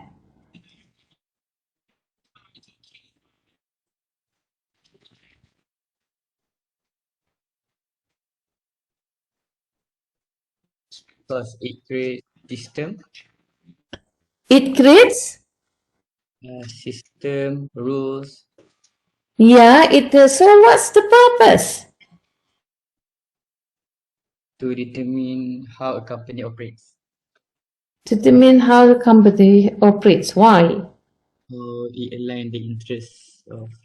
Why do you need to align the interests? To manage the company. To manage the company. Why do you need to manage the company? A simple why.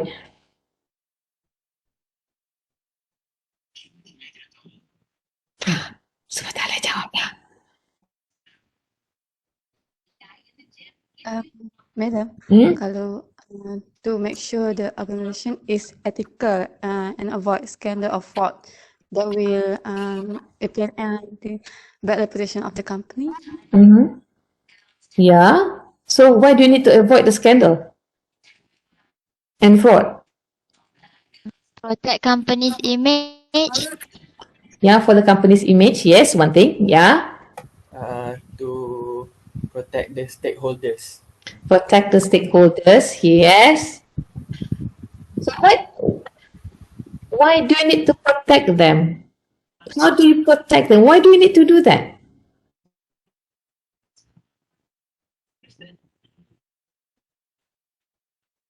Simple je sebenarnya corporate governance ni.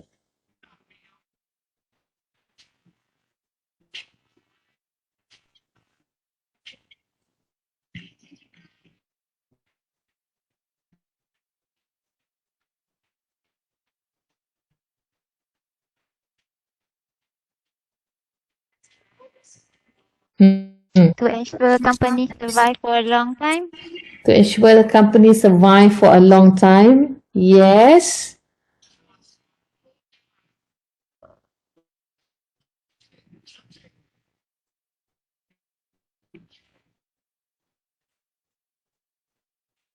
Kenapa you nak kena avoid fraud? Kenapa you nak company? So kalau company tu nak survive for a long time, why do you need corporate governance? Why do you need them? To make decisions, quality decision, and steer the company towards the goal. Okay, you're talking about steering the company towards the goal. So, corporate governance ni apa sebenarnya ni? Apa objektif utama dia?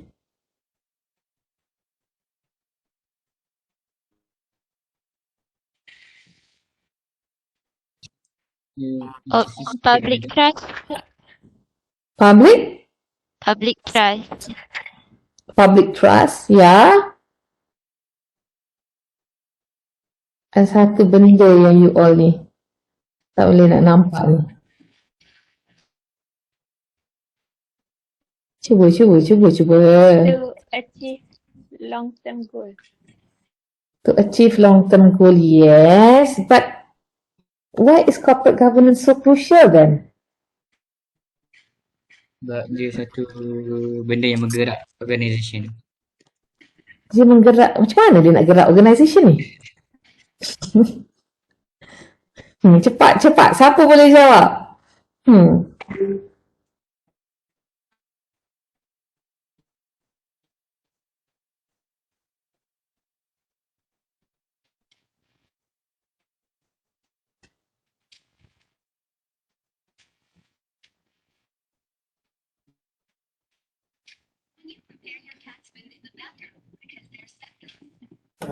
To make sure the organization is in its best interest.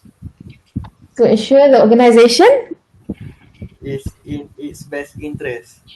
in its best interest. Macam mana pula tu?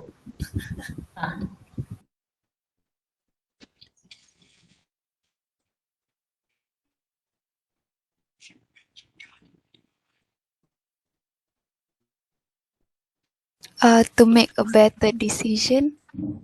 To make a better decision. Yeah. How to make better decision? With corporate governance. Apa benda sebenarnya corporate governance? Kalau saya sebutkan mesti je kata, alah madam ni. Dia kata, Si akan cakap macam tu. Simple je. Dah, tak ada fikir. Give up.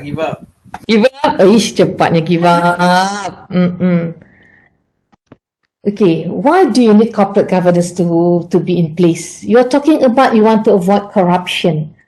What does corruption has? That one is correct. Whatever answers you are giving to semuanya betul. Tapi the most important thing that you need to know why corporate governance is actually in place is to safeguard the resources. Okay. Memanglah you saying that to avoid corruption things. Why do you need to do that? Why corruption is in place?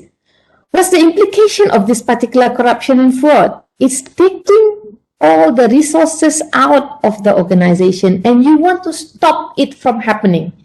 That's the reason why you want to make sure that the good corporate governance is in place. Okay, you want to make sure that, if you are saying just now to protect the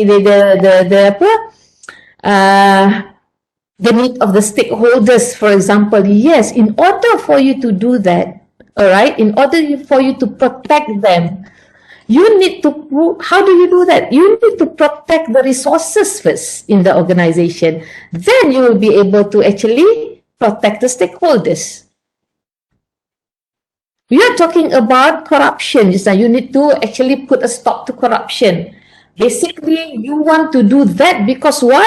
Because inside the organization, you have a lot of resources, and once you don't actually have good corporate governance in place, you will not be able to stop that from happening.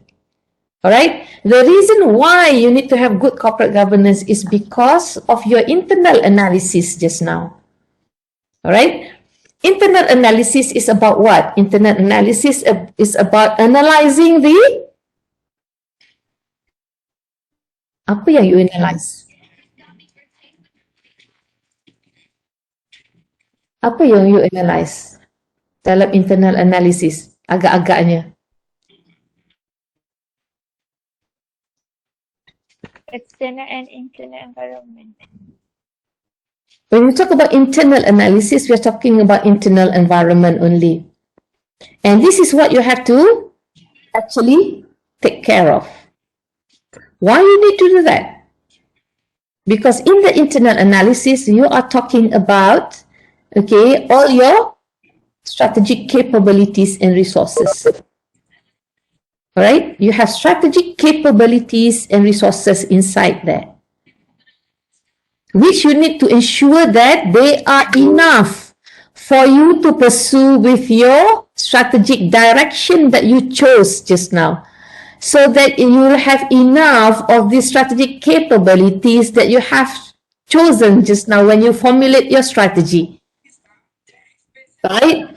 So why you need to have corporate governance in place is to ensure that these strategic capabilities and resources are well taken care of. If it's not well taken care of, it will tarnish the reputation of your organization. Why do you want to protect them? You need to protect them from fraud. You need to protect them from corruption. Yes, it's correct that you need to protect them from all those things. The main thing why you need to actually do all that is inside your organization you have lots and lots of strategic capabilities and resources. You have capabilities and you have resources which you must ensure that they are enough for your company to survive. If you don't have good governance, people will take away all these resources from you, and you will not have enough for you to pursue with your goals or your strategic direction. That's the reason why you need to actually ensure that, all right, you are able to take care of these particular strategic capabilities and resources. Kena jaga ni. Sebab without them, you will not be able to execute your strategy successfully. Dia senang cerita macam ni lah. You nak kena jaga okay, let's say you have a plan. Okay, what's your direction after this, after you have completed your MAF? Sorry, not MAF, your degree.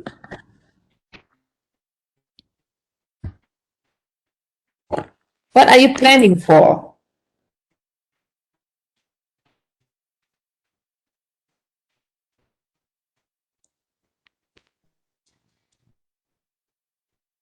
What are you planning for? Ataupun habis exam, what do you plan for?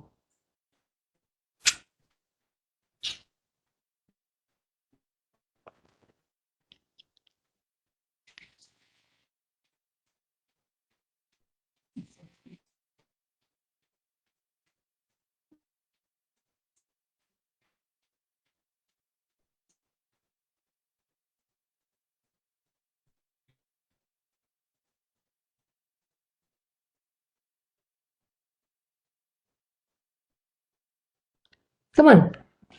Apa bagi satu contoh, apa you plan lepas ni? Get a job. Get a job. All right. In getting a job, All right. Do you need money for that? Apa resources that you need to find a job?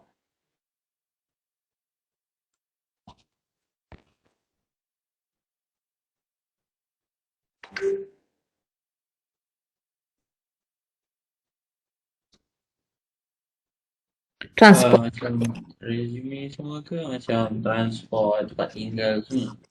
Yes. So you need all those resources, right? Yes. And in getting that particular, are those resources related to money? Yes. Okay. Let's say, right, you have a certain amount of money which you have already put aside for that purpose. Okay, because your strategy now is after you have completed your exam, you're going to look for job. You have put aside some amount of money for you to do that. And the money that you are having need to be Enough. enough. What else?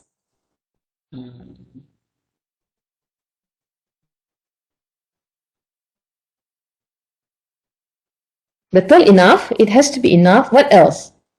It must be available when you need them. Isn't it? Yes. When the time comes, okay, that you need that particular money, it's available. You can just withdraw and use it. And to ensure that the money is there when you need them, you must put some control into it. Isn't it? Kalau tak, terpakai lah ataupun hilang lah kalau tak kena jaga. By the time you need it, you don't have any money. So in order for you to ensure that the money is there, intact, tak kena usik, you need to put some proper control. Alright? And that particular control is part of your corporate governance. Okay, you need to have some elements to safeguard that resources of yours just now. If not, by the time you need the money is not there. So you don't want that similar thing to happen with a company. Especially when facing pandemic, they thought that they have put aside certain amount of money, but they did not notice that because of their lack of control mechanism, all right, they don't have a good corporate governance. It seems that there are leakages along the way that by the time that they need that cash, only then they realize, right, the money is no longer there. How are you going to overcome the problem faced? Okay, the problem that you face due to the external factors just now, which is the pandemic. Kata ada sejuta, lepas tu by the time you need the money, where is it? You are losing these resources. You don't want that to happen. And that's the reason why corporate governance structure is very important. Corporate governance is very important for organization to actually pay attention to. All right?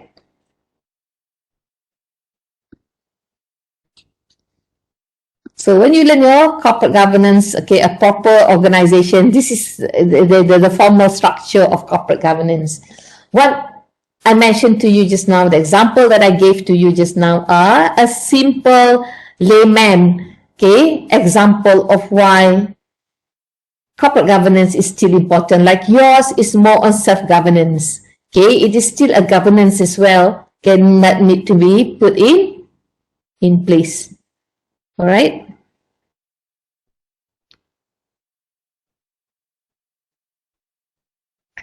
Any question?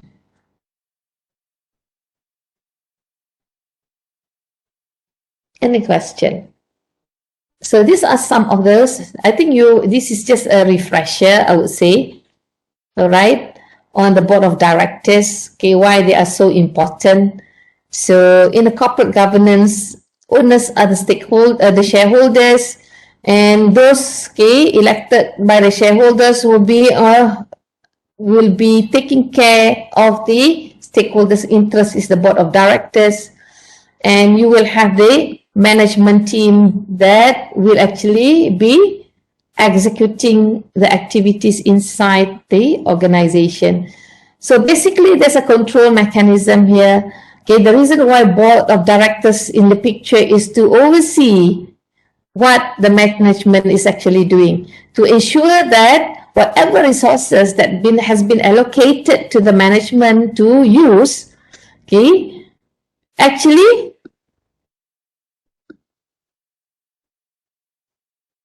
fulfill what the shareholders want. All right. So basically, we are talking about how important it is to have a good corporate governance.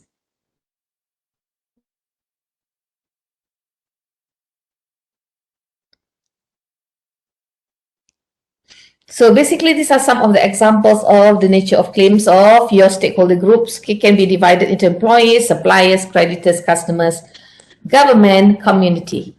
All right. So you have the nature of claim. Basically, employees, they are very much interested with the wages.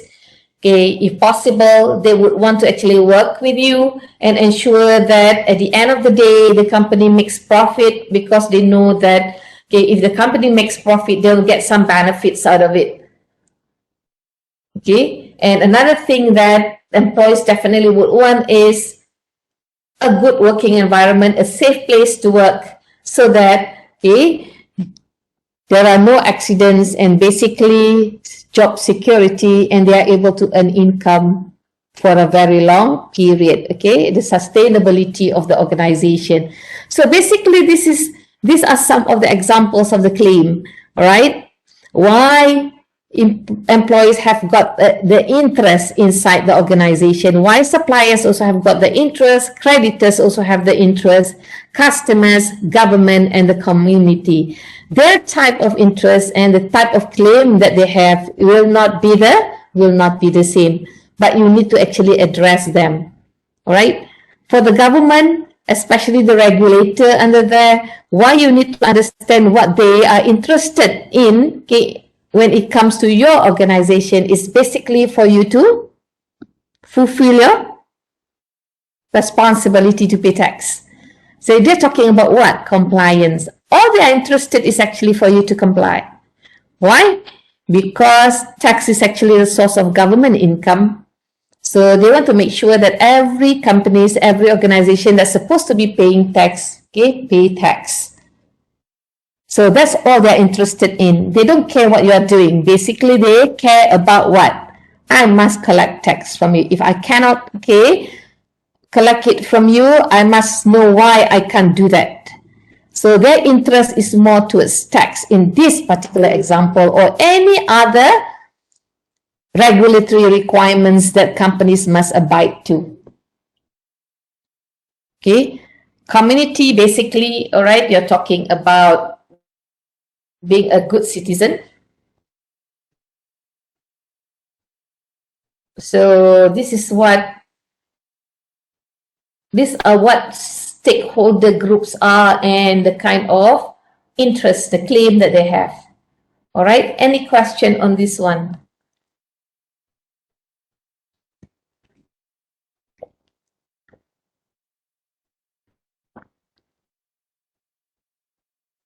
Ada soalan?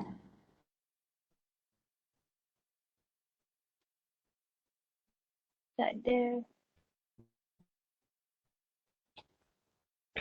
Tak ada. Okey, faham tak? Alright. Mesti semput ni. Berapa jam kah kelas kita ni? 3 jam. 3 jam. Boleh survive lagi?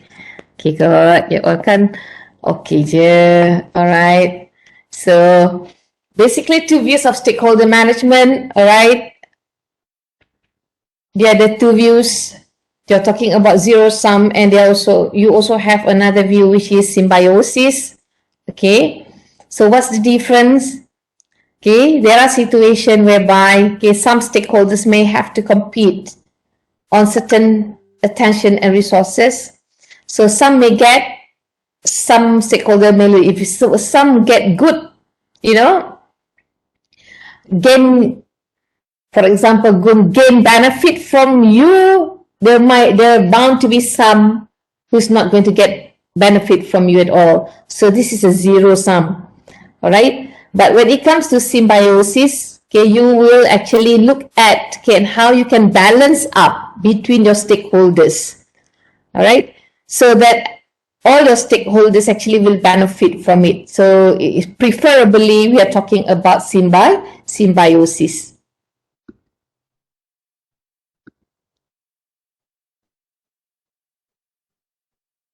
When it comes to corporate governance, some elements that is very crucial in corporate governance is social responsibility and environmental sustainability. Why these are very important is because, all right, these are the source of sustainability, okay, for the organization. That's why it's very important for you to actually have some social responsibility activities in your organization to ensure that there are also an element of environmental sustainability. If you still remember this part here, when it comes to stakeholders, which is your community, element that we are talking about, which is social responsibility and environmental sustainability, is important. These are the stakeholders that very much will be affected. All right? For example, if you're talking about, what do you understand by social responsibility? Especially talking about a corporate social responsibility. It's about how the organization can actually use their extra resources to help the society. All right?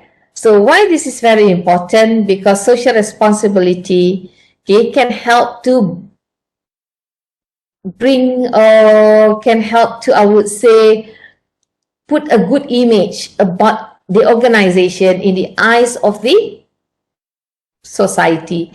So good image will eventually, in long term, will attract customers coming in. So that's the reason why it's so important for you to actually look at the social responsibility as well. And this particular elements of basically your social responsibility and environmental and sustainability, this is where we can measure them through triple bottom line. What does it mean by triple bottom line? Is that, okay, you are going to assess in terms of the financial aspect, social, and the environmental performance. Okay, and then we will also, some books, right, will have financial SP, 3 piece, ada yang pakai 3 piece. Financials, they refer them as a profit.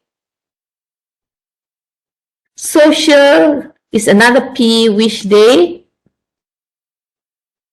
refer to as people. All right. Environmental performance, some refer them as another P, which is planet. All right. It's all it's the same. All right. It's profit, people, and planet. So basically, okay, social responsibility, environmental sustainability is actually, especially social responsibility, is actually focusing on this particular triple bottom line. Okay, some would refer it to financial, social, and environmental performance, but some would refer them as is the same as 3 P's, which is profit, people, and planet.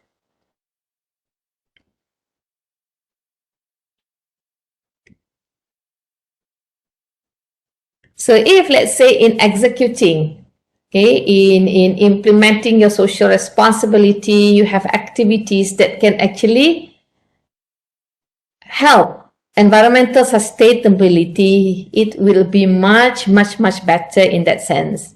Okay, so that's the reason why, in order for you to give a good return to the society, it's best for you to look at what would be the best activities that can actually improve the overall welfare of the community or society in that particular place.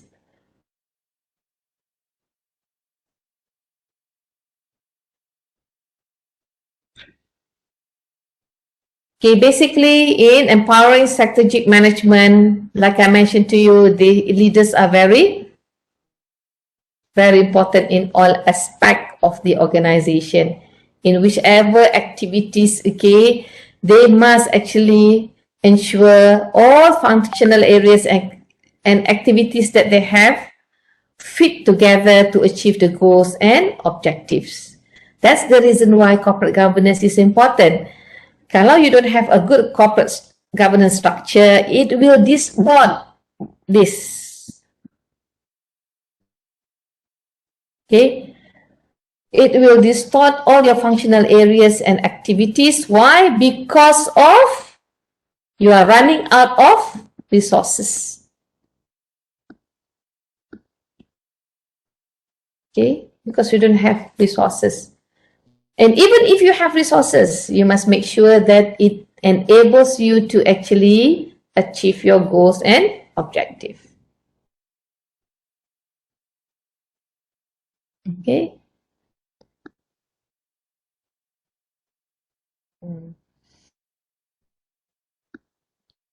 So you want to ensure that whatever that you have in place, it is coherent with the strategic direction.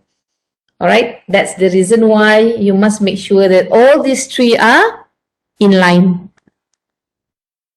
Okay, jangan vision lain, mission lain, or strategic objective lain. It has to be in line. All right.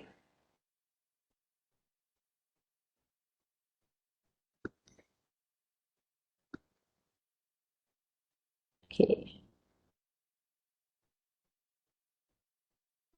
This is what we meant by coherence, from general to specific, from short term to long term horizon.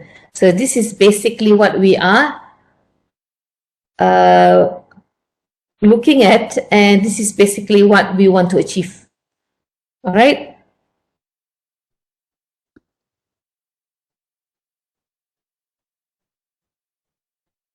So a vision is a destination, that basically where you want to be in the future. So you must make sure that everybody in the organization, okay, have got that particular same aspiration like you are when you decide on the vision. All right. It's not just the board of directors and the CEO alone in terms of setting the vision. It has to be communicated to the whole of the people inside your organization, so that they would have some sort like a sense of belonging once they actually understand where the company is moving towards. All right. So you wouldn't want people to don't even know where you are heading to. So it has to be communicated.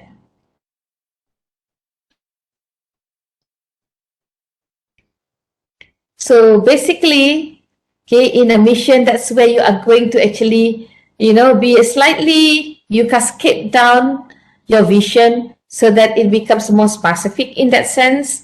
All right. Where you are going to involve your stakeholders inside there as well, and making sure that whatever strategy that you are in and whatever purpose is actually put in place. All on VP. That means a mission should actually have the purpose. All right. It must have some strategy that you want to have inside this. When I say a good mission, and it must have a component of a process, and it must have some elements of values inside the statement of your mission, TSVP. Ini Anthony's a good mission statement. Okay, you must have like PP, not P, S, PV. Okay, can I have the purpose, strategy, okay, all your processes, policies, processes and procedures basically, and your value. All right, selalunya policy, because when you put in already a process procedures, it becomes quite lengthy. So it cannot be too long and it cannot be too short. All right, so what I want you to do is I want you to choose any companies, have a look at their mission statement. Do you think that by having that mission statement, they will achieve their vision? Have a look at those, all right? I boleh bayangkan you oleh pengsan kat belakang. Masih belum pengsan ada. Okay, strategic objectives basically, okay, we are talking about this mission statement, how you are going to operationalize them. So you can detail out.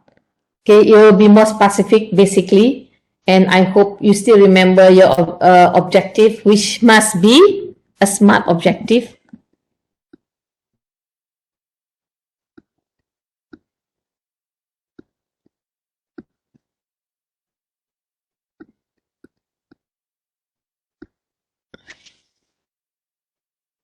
All right, why is it so important that your objective must be specific?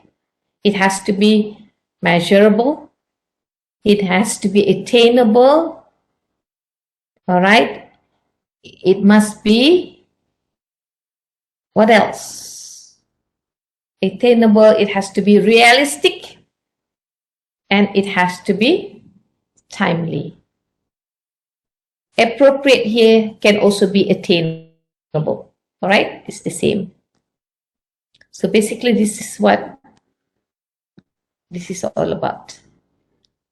Why? Because once you are able to measure them and you are very specific about it, and then you know that you have achieved your objective. That means once you achieve your objective, you are already having a step ahead towards your vision. All right. So once you achieve it, then you will create another strategic goals for you to achieve. All right. So basically, when it comes to this, why this is very important? It's just like, how do you know that you pass an exam?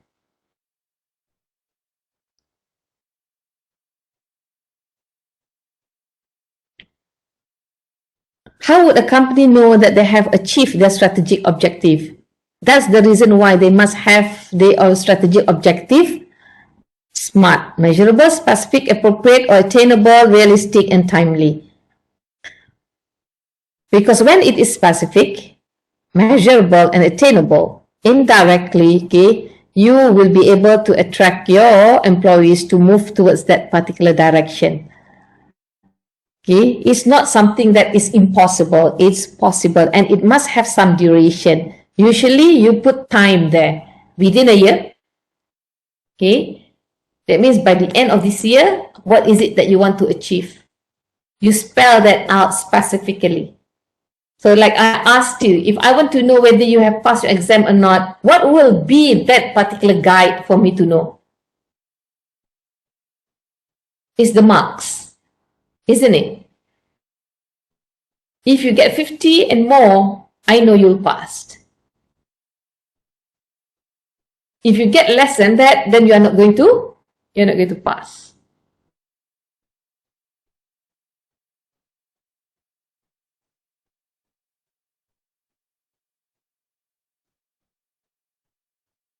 Okay.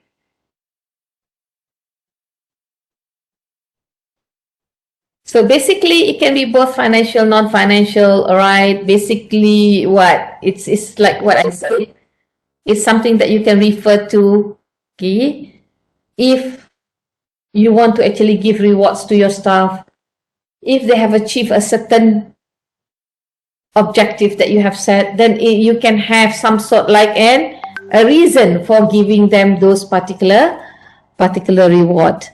Okay, you must make sure that your objective is focused, okay, and then it cannot be too much.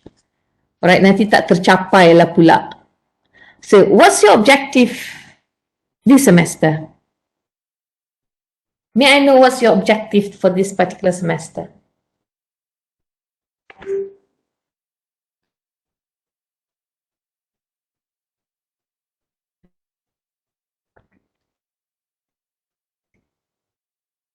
Apa objektif you semester ni?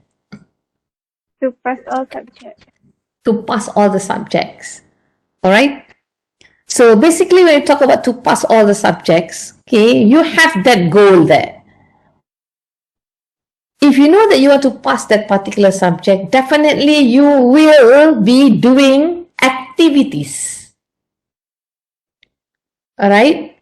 That helps you to achieve your objective, that is to pass all the subjects that you are sitting for this particular semester. So bila you ada that goal, okay, indirectly it brings you towards doing activities, okay, to achieve that particular goal. That's what it means here by channel and all employees' efforts towards a common goal. I'm sure all of you having that particular same objective. So once you put that there, it will drive your activities so that you will actually study harder than before so that you will pass this particular semester, right? So you must have that particular goals. All right. That's the sorry. That's the end. Any question?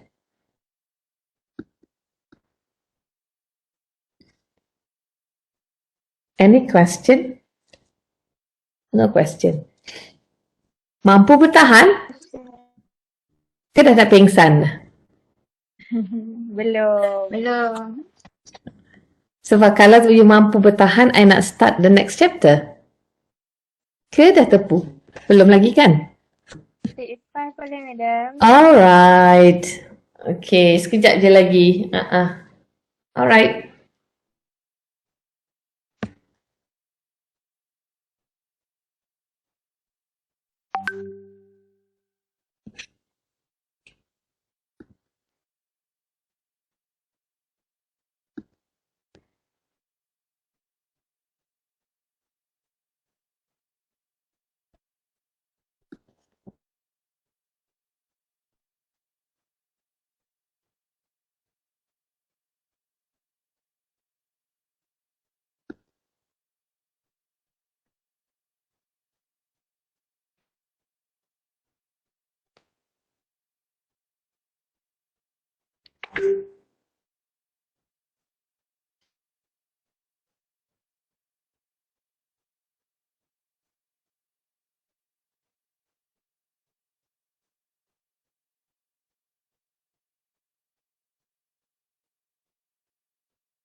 analysis in your chapter 1 just now, okay, an overview. We're talking about the importance of external environment and the internal environment. Okay, so in chapter 2, we are going to cover only the external environment, whereas when it comes to chapter 3, then we will cover in detail on the strategic analysis that talks about the internal environment. Okay, why is it that it's so crucial you need to analyze external environment of the firm? In order for you to move forward in creating competitive advantage, right, you need to actually analyze your external environment. What does it mean by external environment? External environment is any environment that is outside your organization. That's external environment. But if, let's say, okay, you are looking at your, let's say in an organization, you have several departments, right? Let's say if you are looking at your own department only, you are analyzing the strategy for your own department only. Anything within your department is internal. Anything outside your department is external, even though it is still within the same organization. That's what I meant in context. All right? That's what I meant in context. It depends on what environment that you are looking at. So what kind of strategic analysis that you are doing.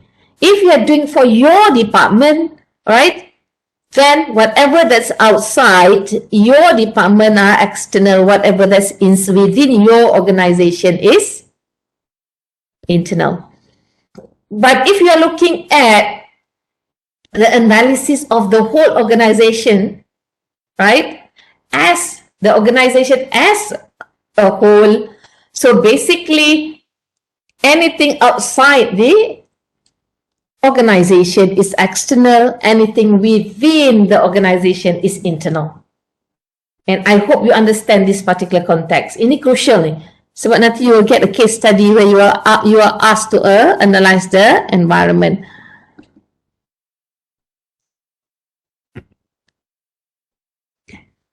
Why this particular chapter need to be understood well? Because you need to develop forecast.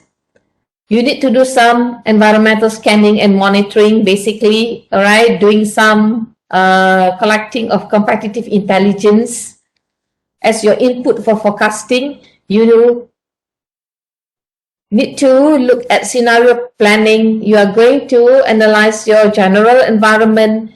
You need to see how those particular forces can actually affect the profitability of your organization, not just affecting your operation, but also affecting the profitability of your organization. That's very important.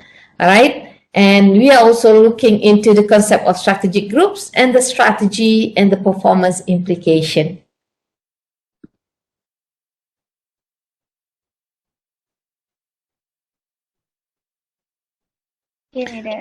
Okay, why do you think that external environment is so important?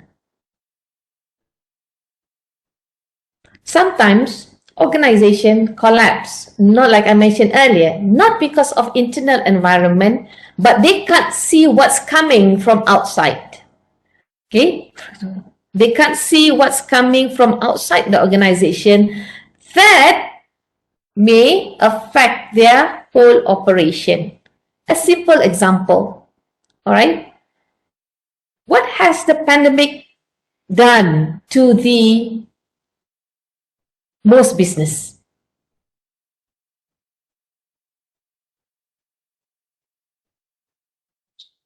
It makes most business collapse. All right? So if you have a good CEO, okay, that has this perceptual acuity, right? It would actually help the company to manage the situation of the pandemic better. Why? Having this particular mindset of being, having this perceptual acuity, it means that your CEO, okay, are aware of what's going on outside the company. You are not just aware of what's going on inside the company. Yes, definitely CEO must understand what's going on inside the company, but they are also aware of what's going on outside that can actually affect the company. As simple as the pandemic. If they know that when the pandemic was at the early stage, in 2020, right? And if they can actually see it's coming, drastically, because the warning signal is already there, all right? And if they know and they can read how it would affect them, they would have taken the action immediately when there were just 2 or 3 people affected by the COVID-19 in Malaysia. Because at that particular point of time, they can't see how, the MCO would come in the picture. But if a CEO can already sense that from the beginning, they will prepare for the worst. And we want CEO to be that way. Having this particular character of perceptual acuity. All right? So, why it is very important for you to have this particular early warning signals and you are able to detect them, because you will be able to actually come up with a mechanism to actually address that if it materializes. All right? For companies that survive, learn how they survive. What actually happened, what are the turnaround strategy that they have put in place, for them to actually survive? Definitely they can see this coming. And if they are fast enough, all right, they would actually come up with a way on how to manage those particular situations.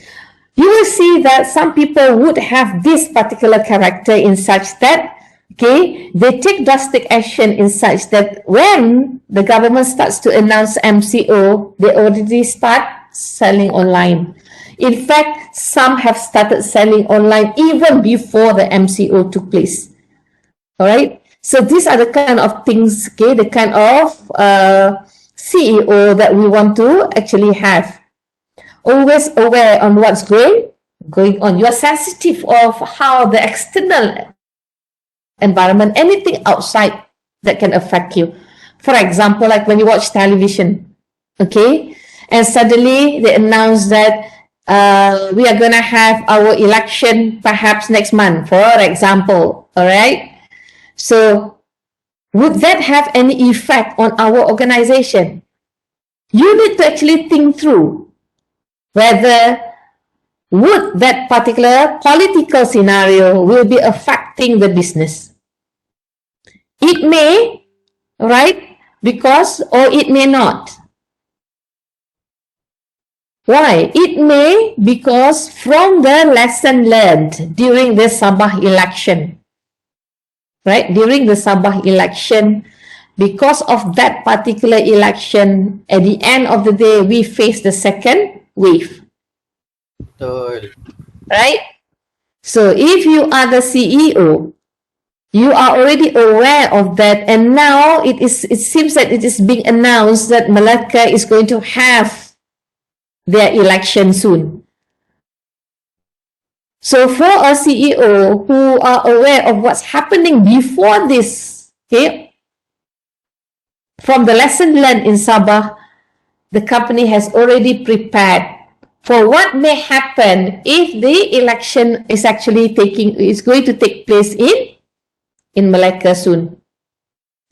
But one thing that they have to actually look at as well when they do this analysis is that during that particular lesson learned from the election in Sabah, we don't have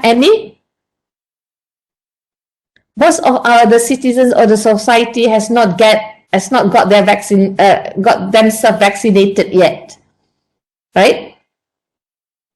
But the situation now, all right, there might be some hope in a way that things are not going to be worse off than Sabah because of the situation of the society are already, most are fully vaccinated. Both, they have already got the 2 doses except for certain age.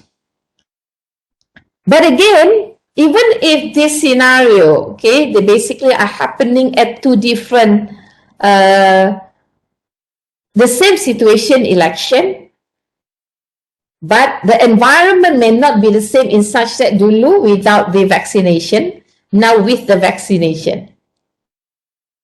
So if the company is actually aware of that, would learn from there, they would definitely take some precautionary measure.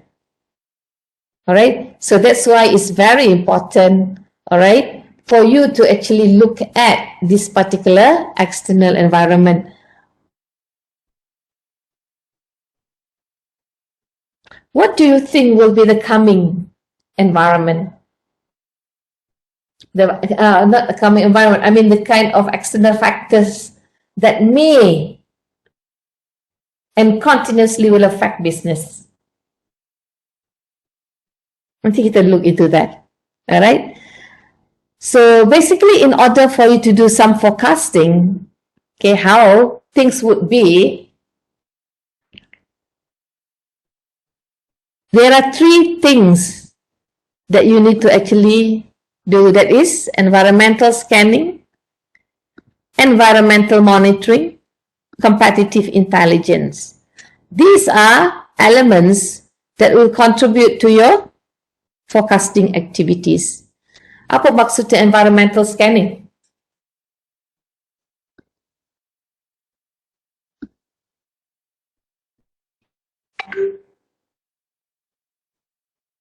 From my explanation just now, talking about what may happen next after this, will there be possibly another pandemic, or is it going to be an endemic only? All this will need to be scanned to see and try to predict what would be the possible implication it would have on your organization. And you may want to actually also scan what would be other possible factors externally that may affect your organization as well.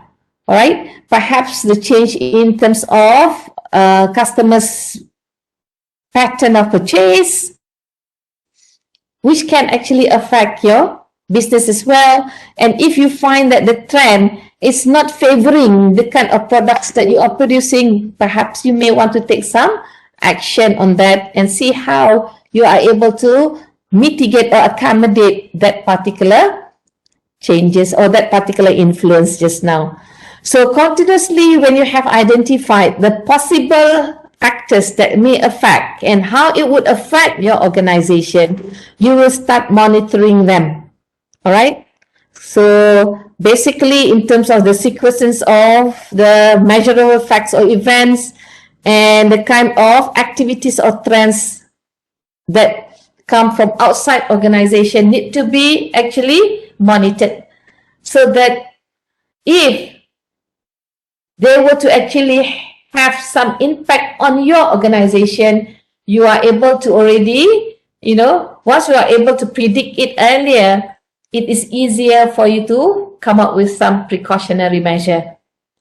So in big organizations, they will have departments that only just this thing. Kerja dibuat apa? Environmental scanning and monitoring only. Because why? Because of the nature of business, whereby this particular business is very much affected by the external environment rather than the internal. They are very strong internally, but they can collapse because of the external environment. So once they know how they are going to be affected by that, right, they continuously would do some environmental scanning and monitoring. You all biasa buat scanning monitoring ni. Kita tengok dulu. Okay. Itulah environmental scanning tu and monitoring tu. That is very much in a layman perspective.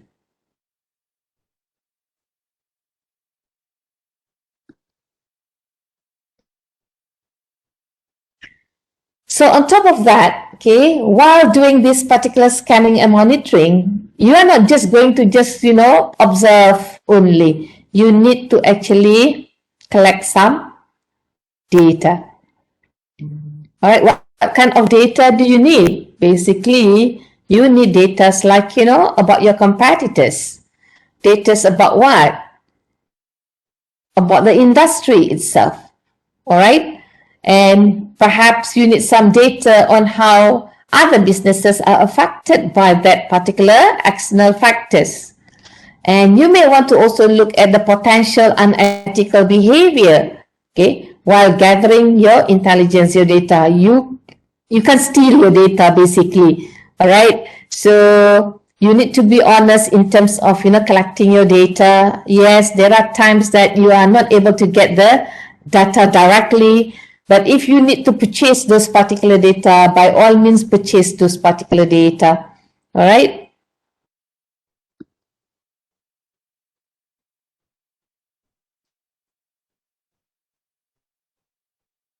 Environmental forecasting talks about predicts change. So when we talk about viable projects, okay, viable projects is about what? Direction of environmental change, scope of environmental change, speed of the change, and intensity of environmental change. What does it mean here? So when we talk about looking into the visibility, the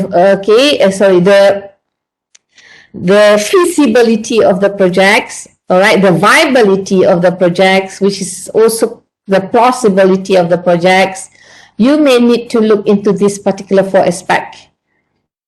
All right. What would be the direction, the scope, the speed, and the intensity of that particular environmental change would have on your organization, all right? And then from that particular question, you are going to do some scenario analysis. What is a scenario analysis? It means that you are trying to predict, let's say if the direction of environment were to change, that perhaps this time around people no longer wants to buy your product, what would you do? So you try to figure out, okay, what would be the possible issues that will that arise, and how that particular issue would actually affect your operation. And then if you have some alternative, okay, you might actually want to look at how you want to actually address these particular issues. Okay, so scenario is you are trying to predict if it's going to be worse of scenario, what will happen to your organization in all those particular aspects that I was talking about just now, on the profit, on everything, that how you may be affected by that situation. If it's that's the worst case scenario. If a medium case or it's a low impact, okay, what would be the implication on your organization? This is basically what a scenario analysis would be. Right?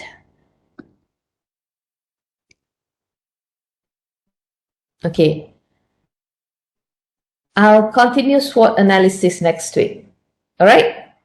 I know you're exhausted. Saya boleh cakap lagi sejam tak apa gini. Alright? So, since it's 12:30, okay, I will actually stop sharing. Remind me, we stop there. And then, yeah.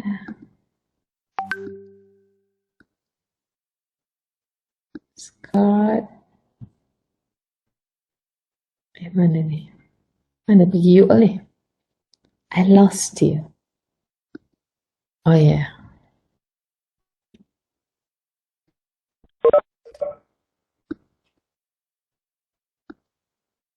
Okay. Any questions so far? No question. No question.